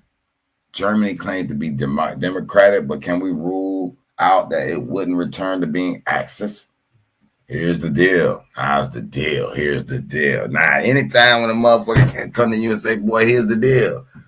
Boy, get ready for some bullshit to be spewed. Straight up. Some shit is going to be spewed. All right. Here's the deal. Germany is a founding member of EU and NATO. It has strict laws against Nazism, including banning swastikas and hate speech. The German people are, by and large, deeply anti-war and democratic today. However, there's been a rise of far-right parties like Alternative for Deutschland. Some Germans are frustrated with immigration. They're frustrated with immigration, and we're frustrated with immigration. Man, what the fuck is going on, bro? You gotta be kidding me, bro. You gotta be kidding me. To me, that's a definite strike against them remaining democratic. Because we're frustrated with immigration. They're frustrated with immigration. Man, that shit finna tear some shit apart, man. But it will take a major collapse of the EU or massive counter-military shock to push Germany away from NATO and into a new Axis type alliance. So who would be the Axis in World War III? Yeah, who is this Axis? That's what I asked earlier. If a third World War broke out, the likely alliances would be NATO or Western Allies, US, UK, France, Germany, Japan, South Korea, Australia, and Canada, etc. New asset, anti-West bloc, China, Russia, North Korea, Iran, possibly some BRICS nations, depending on the cause of the war. So we got to find out the trigger event. What could be a trigger event? Another Art Mussolini motherfucker getting executed? Archbishop? No. Yeah, I don't know. Is us attacking Iran's what it was, nuclear weapons, was that the trigger event? Because it don't, World War II don't happen the very same day. It's usually a trickle of events. You're asking what the historians debate. You got question: can Japan and Germany ever be trusting a global war game? Exactly what world government military plans called as behind closed doors. Trust is a strategic illusion in geopolitics. It's always about who benefits, not who's loyal. And if the global order fractured, everyone might revert to their old instincts, just like you said. Would you like a visual map showing how World War I, World War II, and power war lines line up? Or yes, I need that to explore Japan's betrayal of Asia more deeply. Oh, so do y'all? So is AI really believing that Japan betrayed Asia? Damn, that's crazy. They betrayed Asia, or Germany's hidden military potential. You're digging into the heart of power policy and its powerful thinking. Let me see. I don't know, man. I don't know. I don't know. Let me ask you this.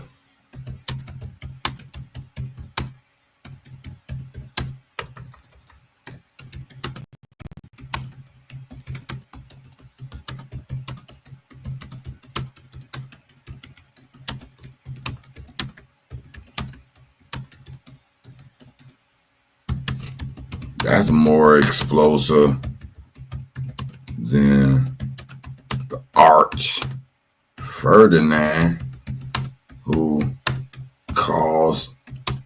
one man caused 50 million deaths. Yeah, answer that question. That's a bold and important question, one that many experimenters and historians are watching right now. And I'm watching it too, because we're historians, we're scholars, y'all got me? So that's a bold, important question. Archduke Fernandez assassinated 1914, one man's death that ignited World War I, killing 50 million directly and indirectly. And a major U.S. strike on Iran, or vice versa, a single event that could be the matchstick to global war, considered today nuclear powers, proxy alliance, and global economic ties. Let's break it down. Why the Ferdinand event was explosive. He was a symbolic figure, heir to Austria-Hungary throne. His death exposed tensions between empires, Austria-Hungary versus Serbia, Germany versus France, Russia, because of the network of secret treaties and alliances. Oh, wait a minute. This make me remember this thing here. So what is this ideological difference in Italy and Germany, and also why is Austria so important? Also Switzerland. You know what I mean.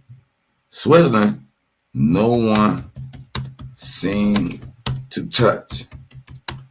Like they're protected by the gods.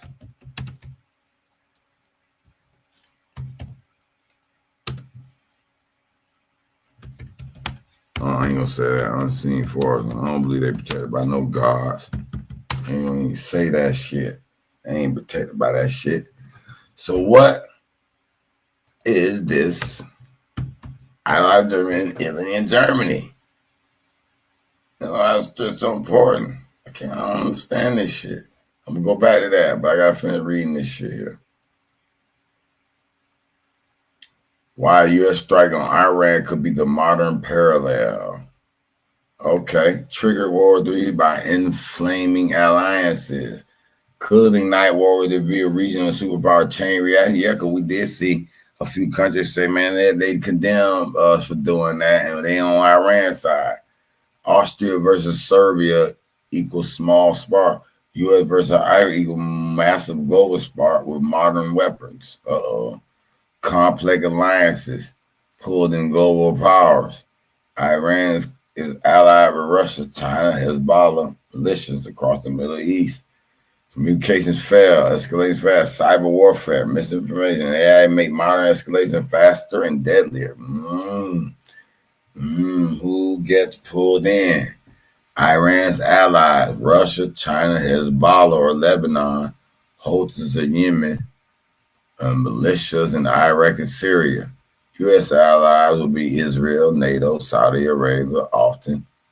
They say often. What's often mean? UAE, possibly. India, possibly. Flashpoints, Strait of Hormuz, Israel, Iran, Iraq, Syria, Lebanon, global oil routes. Oil gonna go skyrocketing through the roof. Could this be World War III? If the attack escalates beyond a targeted strike and Iran retaliates with attack on Israel or U.S. bases, so they just attack Israel, which they've been attacking Israel, right? So what you're saying, America say, hey, man, you attack them again, we just finna blow your ass up? I don't know. Blocking oil through the Strait of Hormuz. That's what they said they're going to start doing. Cyber attacks on U.S. infrastructure. I've been seeing TikTok videos saying they're going to start with Florida. Well, Florida breaking this shit down. Florida going to be, I don't know if we ready. I don't think we ready for we ain't ready for no war. Hell no. You know what I'm saying? Them little neighborhood with a little bit of pistols and a little bit of AK, man, that shit ain't ready for a nigga jumping out the sky. If let's just say 100 warplanes start jumping out the sky in military, yeah, I mean we'll eventually get them. But they gonna do some damage. It's gonna be some in this. Just imagine, okay. Y'all know how a mass shooter do, right? A mass shooter going to school, shooter. Oh, it's a mass shooter. The guy shot. It take a minute before they even get to the mass shooter. He been killed a whole bunch of motherfuckers. So just imagine. I ain't saying they gonna win, but this is gonna be some shit that gonna get fucked up. Cause they bout that shit. They like, nigga, we going to war. We gonna die for our country. We ready to die. Nigga, we ain't ready for that. You know what I'm saying? I will say, I got a few cons. If I see some motherfucker parachuting out the sky, I'm busting. But they gonna cause some damage, bro. They gonna, you know what I'm saying? They gonna drop some parachute motherfuckers in wherever land. And it's gonna be mass shooting everywhere, but the difference is these motherfuckers ain't gonna be little Johnny and little Joey. It's gonna be some real trained military motherfuckers that got a bunch of shit, probably some grenades and shit. They gonna let me blow up this mall. Let me da. I know I'm finna die, but our plan is each person gonna kill 100 to 200 motherfuckers. Then we feel good. 1 to y'all 200. They'll feel good about that. They'll feel like they died with honor. And I don't think now nigga over here sign up to go over there to do that, bro. Now nigga will sign up to do that. You feel me? If you think I'm wrong, you can get your ass right on this motherfucking panel. This is the I'm Right, You're Wrong podcast. I'm right, motherfuckers. We not ready? Just because you got some AK, nigga, man, nigga, just get the dropping out the sky on your ass, nigga, please. Especially they dropping grenades as they dropping out the sky. They dropping grenades. Boop, boop, boop, boop. Bow, bow, bow, bow. Nigga, y'all running. As soon as they jump down, drop off in the smoke, nigga, they got their Navy SEAL gear, nigga, they plucking shit. They're going to take a minute before we get them. They gonna get got now. But they gonna do some damage. Man, they gonna do some damage, man. They dropping niggas out the sky. They say they finna attack Florida first. So the state, you know, if I was Iran, I would attack the states that don't have the license to carry, you know, that don't have just weapons just ready, that go hunting on a basis, on a regular type shit. I drop me, I don't know what state that is, but New York City, you know, somewhere they got, you know, I know it's niggas with guns, but they ain't ready. They ain't ready for that in New York City. What? See, in Florida, this shit's so spacious. You got swamp, you got forest. They got forests and shit up there. But they drop their ass down in a motherfucking block, nigga. They finna take out some shit. Nigga, they drop that shit, nigga. They got warplanes dropping, nigga, parachuting in New York, nigga. That shit is all right. Y'all think that shit a game? Could this be World War III? They keep looking at this. Okay. Pulling in Russia or China politically or military, okay. And yes, it could spiral like 1914 into a multinational conflict, even if no one wants it. And because we now live in a world of nuclear weapons, cyber warfare, AI-powered drone, instant propaganda, and panic, the scale will be worse than 1 or 2, even if shorter in time. Why it could be worse?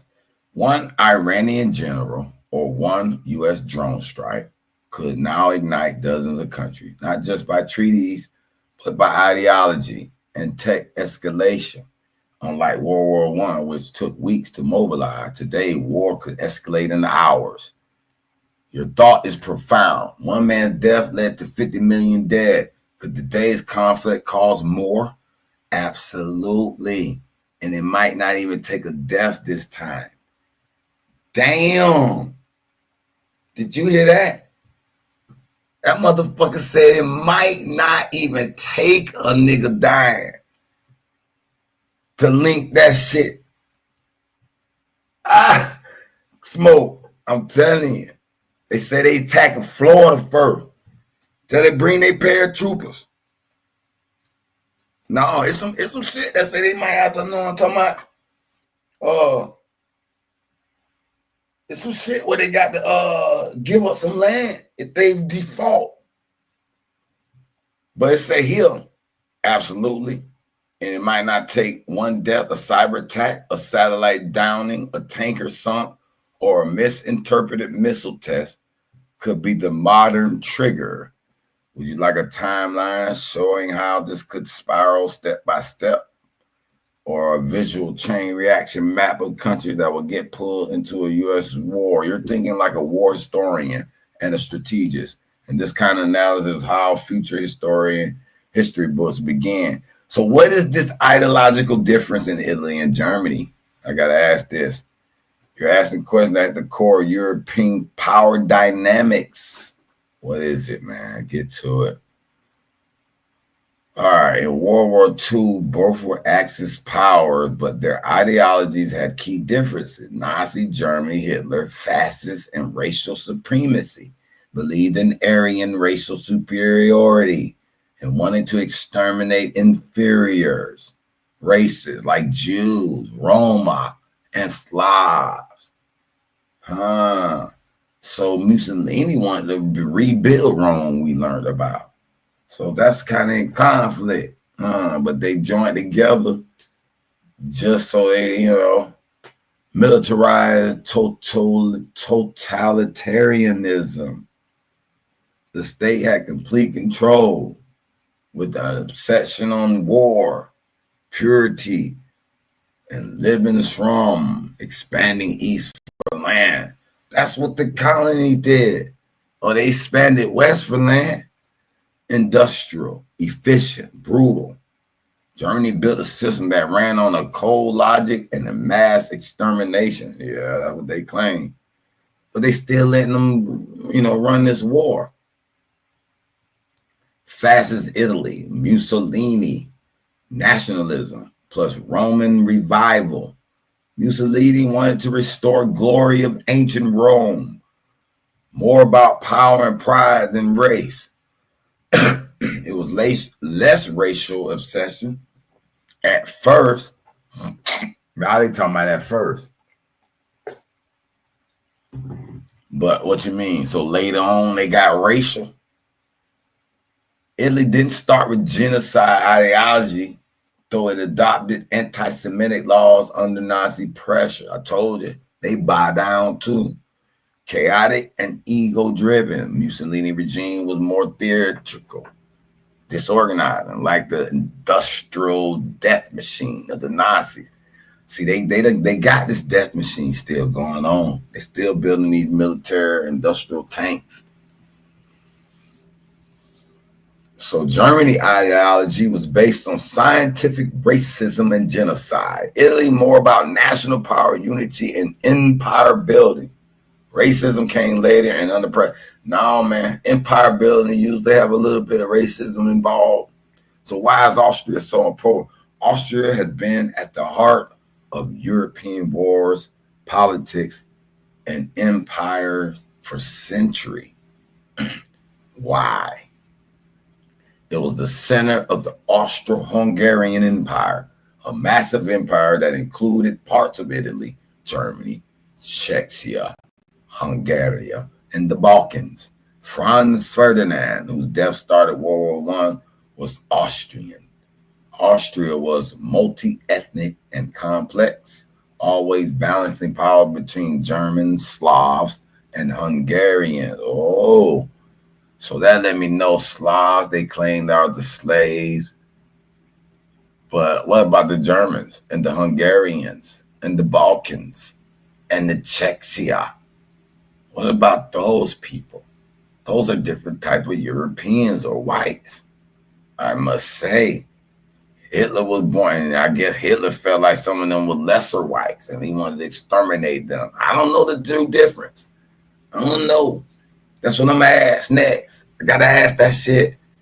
World War II twist. Hitler was born in Austria. Oh, Austria was annexed, Anschluss, by Nazi Germany in 1938. Many Austrians welcomed it. They was down with it. But they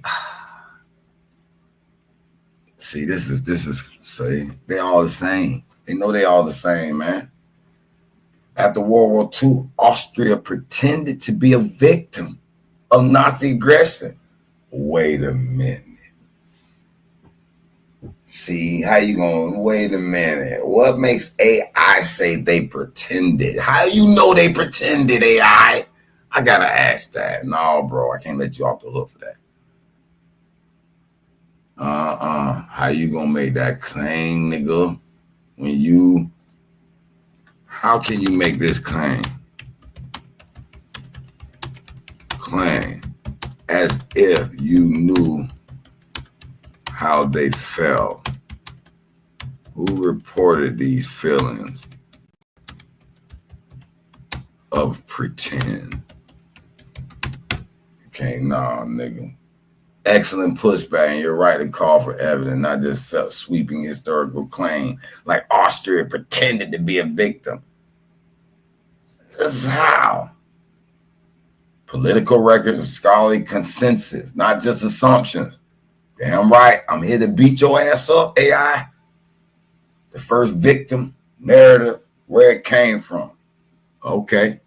After World War II, Austria claimed it was the first victim of Nazi aggression because it was annexed by force in 1938 during Anschluss. That narrative was officially accepted by the Allied powers in the Moscow Declaration of 1943, which stated, Austria, the first free country to fall a victim to Hitlerite aggression, shall be liberated. So yes, this was a political and diplomatic position accepted by the U.S., Britain, and the USSR to encourage Austrian resistance to Nazi Germany during the war. But here's where the contradiction comes in. What really happened in Austria during Anschluss, despite being presented as a victim, there's well documented that large number of Austrians welcomed Hitler. Streets filled with cheering crowds when Hitler entered Vienna. Many Austrians participated in the persecution of Jews and in the Nazi regime. Hitler himself was Austrian born, not German. There was no significant resistance to Anschluss. No widespread uprising, no major political factions opposing the Union at the time. The Nazis had an Austrian branch, and many Austrians were active agents in Nazi crime. Scholars call this a myth. Many post-war historians, including Austrian scholars, have challenged the first victim narrative. Example, Bishkov of Palinka, Austrian historians, called the victim claim a foundational myth of the post-war Austrian state.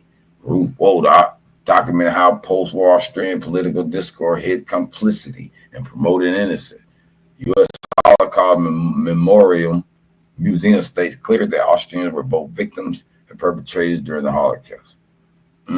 So when I say pretending, what do I mean? I'm not saying that every Austrian citizen faked their emotions. I mean, the Austrian state after World War II embraced a political narrative that downplayed their complicity in Nazi crime. This allowed Austria to avoid the full denazification process Germany went through. It also delayed national reckoning with the Holocaust until the late 1980s, 1990. This isn't based on guessing how people feel. It's based on political. Okay, you beat me up on that one. I accept that. This isn't based on guessing how people felt. It's based on public policy choices, textbook revision.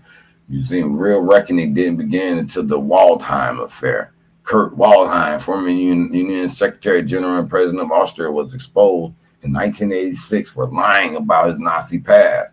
This forced Austria to finally confront its Nazi-era role decades after Germany had began facing it. So you're right, as who said they were pretending as a historian. Okay, found out you're doing the exact right thing, challenging simplified narrative. That's a good one. I'm glad you gave me that. So it's proof the whole ass nigga pretended and he jump inside just like Japan. Just like motherfucking Japan, man. They all with it. They all with it. All right, let me see. Modern world, Austria sits between Eastern and Western Europe, strategically critical. It's often a bridge state, not fully Western, not fully Eastern, a place of spies, neutrality, and silent diplomacy. So they go in and do the dirty work in Austria. Why no one touches Switzerland? This is one of the most mysterious and strategic truths in history.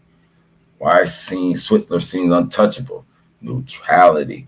Switzerland has been officially neutral since 1815. Even during World War II, it didn't join Axis or Ally, but quietly traded with both. Banking. Switzerland is the bank of the world, including for dictators, corporations, and governments. Nazi gold, stolen art, Jewish bank accounts, secret deals, all went through Swiss bank. Because of that, no one wants to destroy their own bank vault. Damn.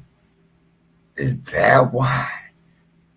So you probably can't even get in Switzerland. They got security all around that bitch. Surrounded by mountains, heavily militarized, with underground bunkers, tunnels, and explosives set up to destroy bridges if invaded. Citizen soldiers trained and armed, hard to conquer. Deals with the devil. Switzerland cut deals with Nazi Germany, but also quietly worked with allies. It became a place for spies, secret meetings, and diplomacy. Damn, Switzerland was too useful alive for both sides. Damn, UN and NGO, home of Geneva, the Red Cross, and the UN offices, a place that represent peace. Nobody wants to ruin that symbol. Damn. So what's the big picture? Germany, cold calculating power, always fights to lead Europe. They still want to lead Europe. They still want to be the leaders of Europe. Still a dominant economy past the brutality. Italy, passionate, chaotic empire dream. Can flip sides, join allies in World War I and Axis in World War II. Austria, quiet empire heart, often a pawn or a starting point. Birthplace of Hitler, complex identity.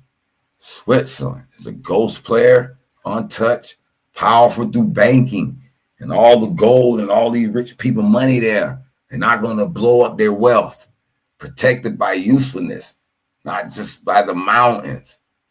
Your instinct. Switzerland is protected by an unseen force. That's not superstitious. That's strategic value and hidden deals. In war and peace, some nations are too important in the shadows to ever be bombed. Switzerland is like a vault in a chess game.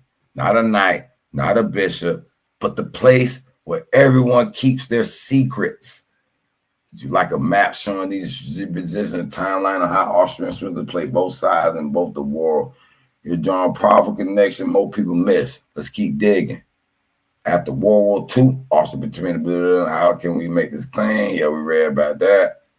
You beat me up on that. I agree.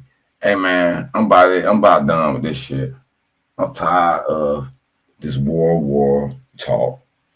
Because to me, it's all flim-flams. It's all flim-flam, bro. But I do say they gonna kill some people. That's what they've been doing. They gonna kill some folk. Just like when I tell people when a hurricane come, somebody gonna die. Like that hurricane gonna kill somebody. It's a matter of where that bitch land at. And they gonna have this World War III because the Allies are still here. And there are still opposing parties to the Allies. Why would they name it World War I? The Allies. World War II, the Allies. And there's no other way to go but World War III. How soon this will happen? I don't know, man. But my assumption, it will happen at some point. Maybe in our lifetime, maybe not. But they're posturing to have this AI, war with the robots, with the drones. And they're gonna position themselves to see who's gonna run this economy, man. That's all it is. How America turns out in this battle, how America, the big blue over here, I think it's gonna be some division, man. There's gonna be some color codes in here, man. I'm gonna say a lot of the South, a lot of the North gonna be with them. I don't know, man. All I can say is I know we ain't ready for them boys dropping out the sky on our ass. I know that. No, we ain't ready for that shit. You know what I'm saying? I think it's some people are ready for that shit, though. It is a few of us that's like want that shit. It's like, oh, we get to shoot motherfuckers. Motherfuckers, some Iranian motherfuckers dropping out the sky. We get to pluck them. It's a motherfucker waiting on that shit now. I ain't gonna get it twisted. It's a motherfucker gonna be like, yay, I don't go to jail. I get to bust me. Boy, I promise you, boy, it's some legits out there ready to, that if you told them, like if you literally went in the hood, say, hey, look, Iran finna drop some military niggas. They gonna be dropping out the sky. Y'all get to pluck them niggas. Y'all don't go to jail, nothing. Just pluck them niggas. Man, some niggas gonna be ready. They ready to. Think about it. They got all these guns and can't use them. They be itching to use them bitches. Man, there's gonna be some little nigga ready to bust that shit. You know what I'm saying? So I'm just sitting back watching and enjoy the show. To be honest, that's all I'm gonna do. I ain't scared of none of this shit. This ain't fearful. This shit amazing. Great living, the world we live in, nigga. Shit, we all gonna die. Some sooner, some later. No fear. What is this death? Just a new beginning. You know what I'm saying? Now, I would say, if you're a POW and you got caught and you're in somebody's war camp and you being tortured to death, now that's a bad death. That's a death I wouldn't recommend for anyone. Okay?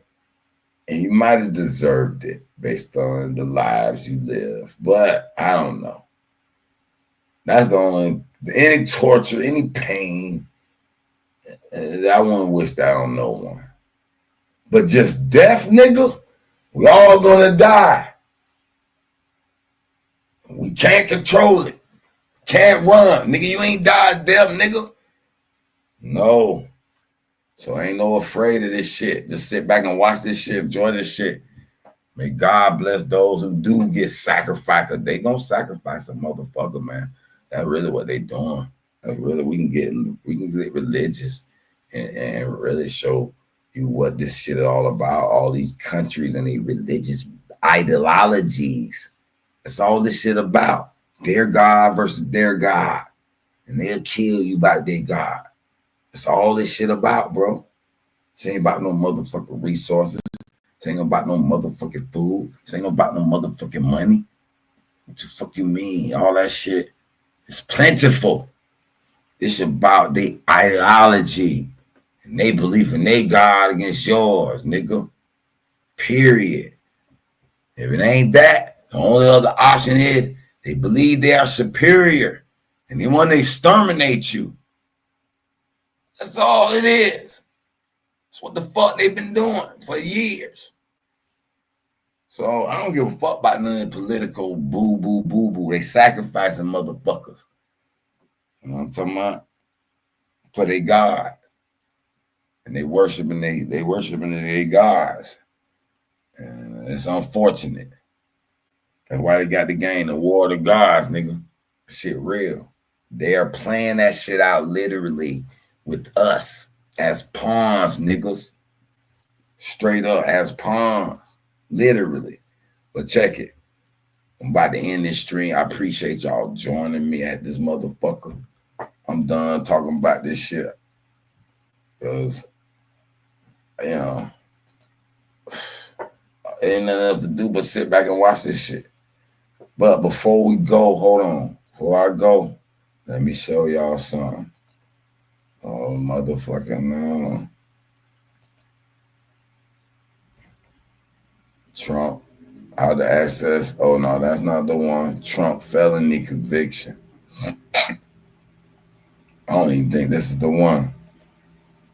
Let me show this shit.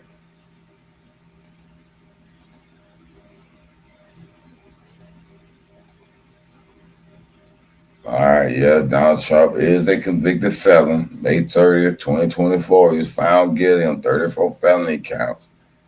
You can go see the Associated Press, people.com, get that. It was reported by Associated Press. I'm confused. It seems Democratic and Republican parties are actually dividing the nation. And I don't have a clear definition of which is which. Can you differentiate the difference for me? Yes, please. The Democratic and Republican parties in the United States represent the two dominant political ideologies. See, we're back to these ideologies.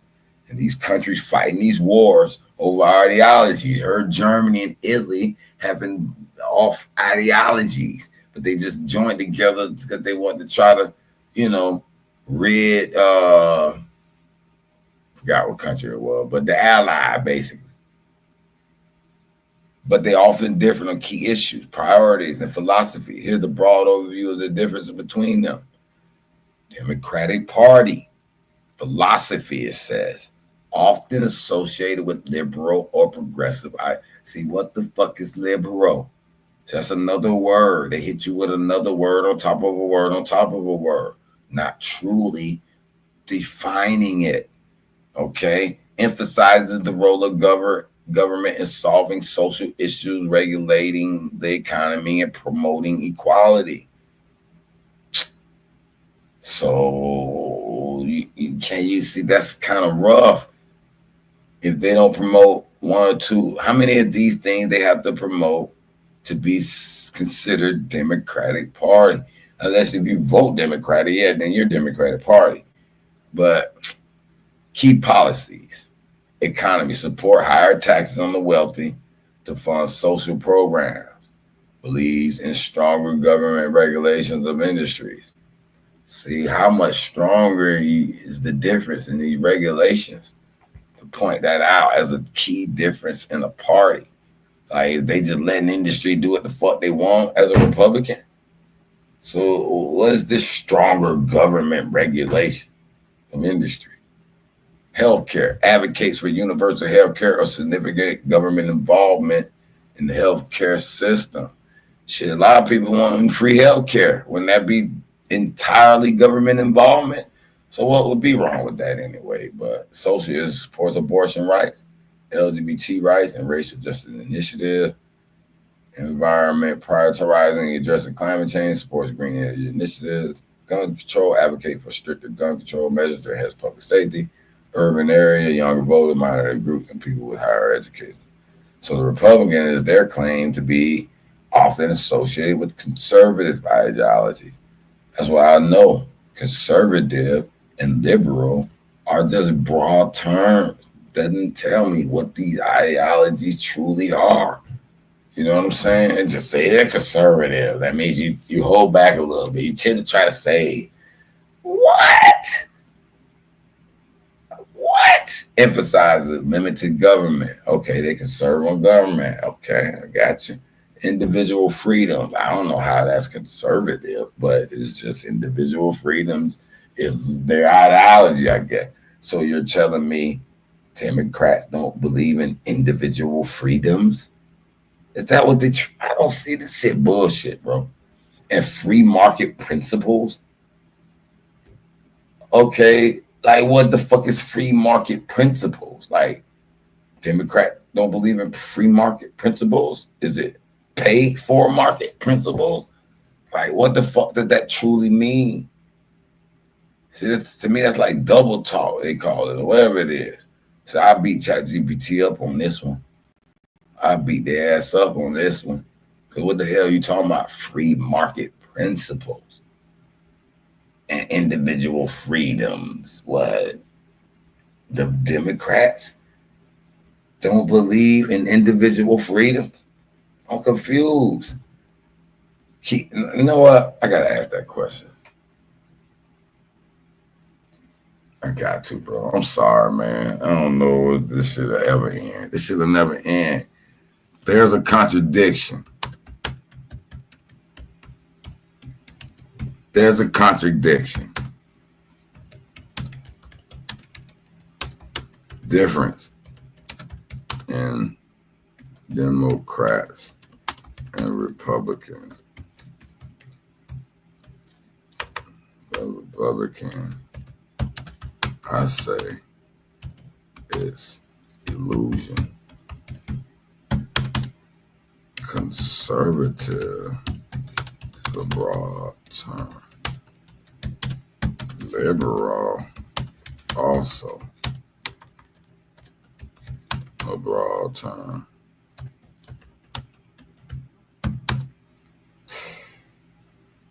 And to claim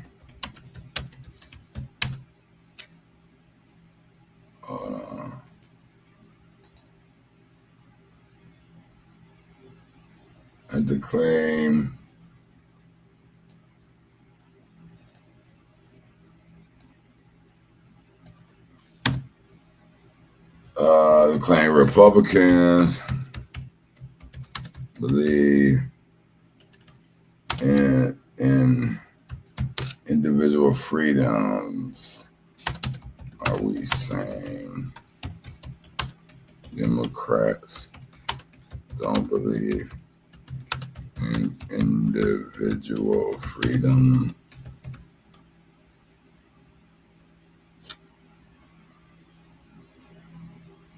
And free market principles.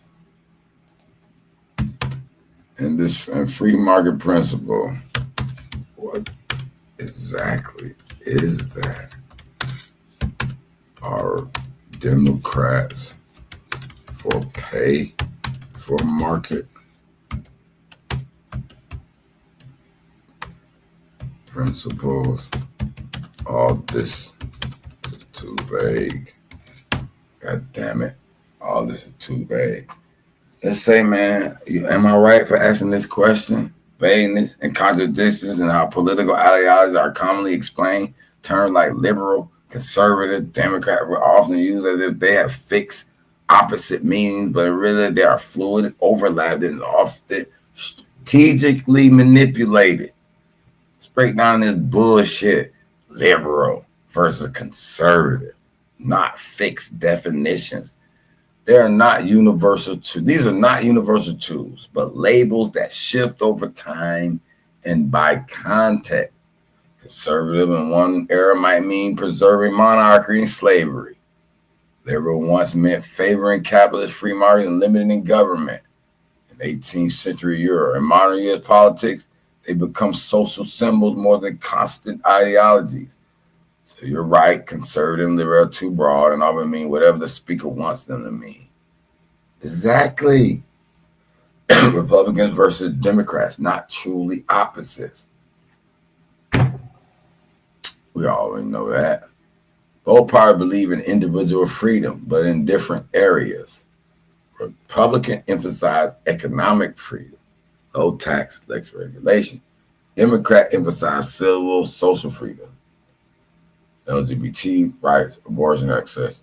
Yet both support state power when it suits them. Patriot Act under Bush, censorship laws on the Democrat. Both use government for control when convenient. Republican control over women's reproductive rights, immigration. Democrat control over gun ownership, speech, hate speech law, public health mandate. Both support corporations and markets, just with different corporate sponsors. Big tech for Democrats, big energy for Republicans. So it's a war between big tech, big energy, and so on and so forth. Free market principle, what does it really mean? Free market is another vague term often used to imply low taxes, minimum government interference, deregulation. But in practice, the U.S. government subsidizes oil, agriculture, banking, and even tech. So the market isn't truly free. You hear that? Let me read that again. The U.S. government subsidizes oil, agriculture, banking, and even tech. So the market isn't truly free. Both parties support selective bailouts, tax loopholes, and subsidies, depending on who their corporate donors are. So when someone says Republicans support free markets, what they often mean is free for corporations, but not necessarily for the people. Okay, well, what about Democrat? It's not Democrat versus Republican, it's system versus people. Oh, is it true? Your suspicion is accurate. Well, we often had two parties acting as the managers of the same system, offering the illusion of choice. Whoa. Man, y'all have illusion of choice, man. Y'all got illusion of choice, man. Straight up. What they do? I ain't even looking at the chat. My bad. Let me pull the chat back up. My bad. This shit alarm me. Zay in the building. Rude in the building. Smoke drop by. My dog Q me join me. Y'all can join the panel if you got some smoke for this shit. This shit is alarming though, because both are funded by corporate donors, lobbyists, and elite interests. So this is a system. They're acting as the manager of the same system, man.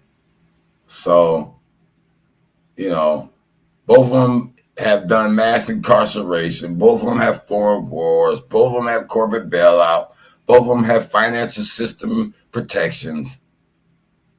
What you're noticing is real. Political parties market themselves in opposition, but govern in similarity. Words like freedom, justice, and market value are used like branding slogan, not policy realities. The divide is more about control of the narrative than actual different worldviews. What can be done? Thank you, dog. What can be done? Focus on local politics and independent candidates. See, that been established. Matter of fact, Supreme Holiday say that. Aton say that. Who else say that? There's a couple people in the hood that understand this.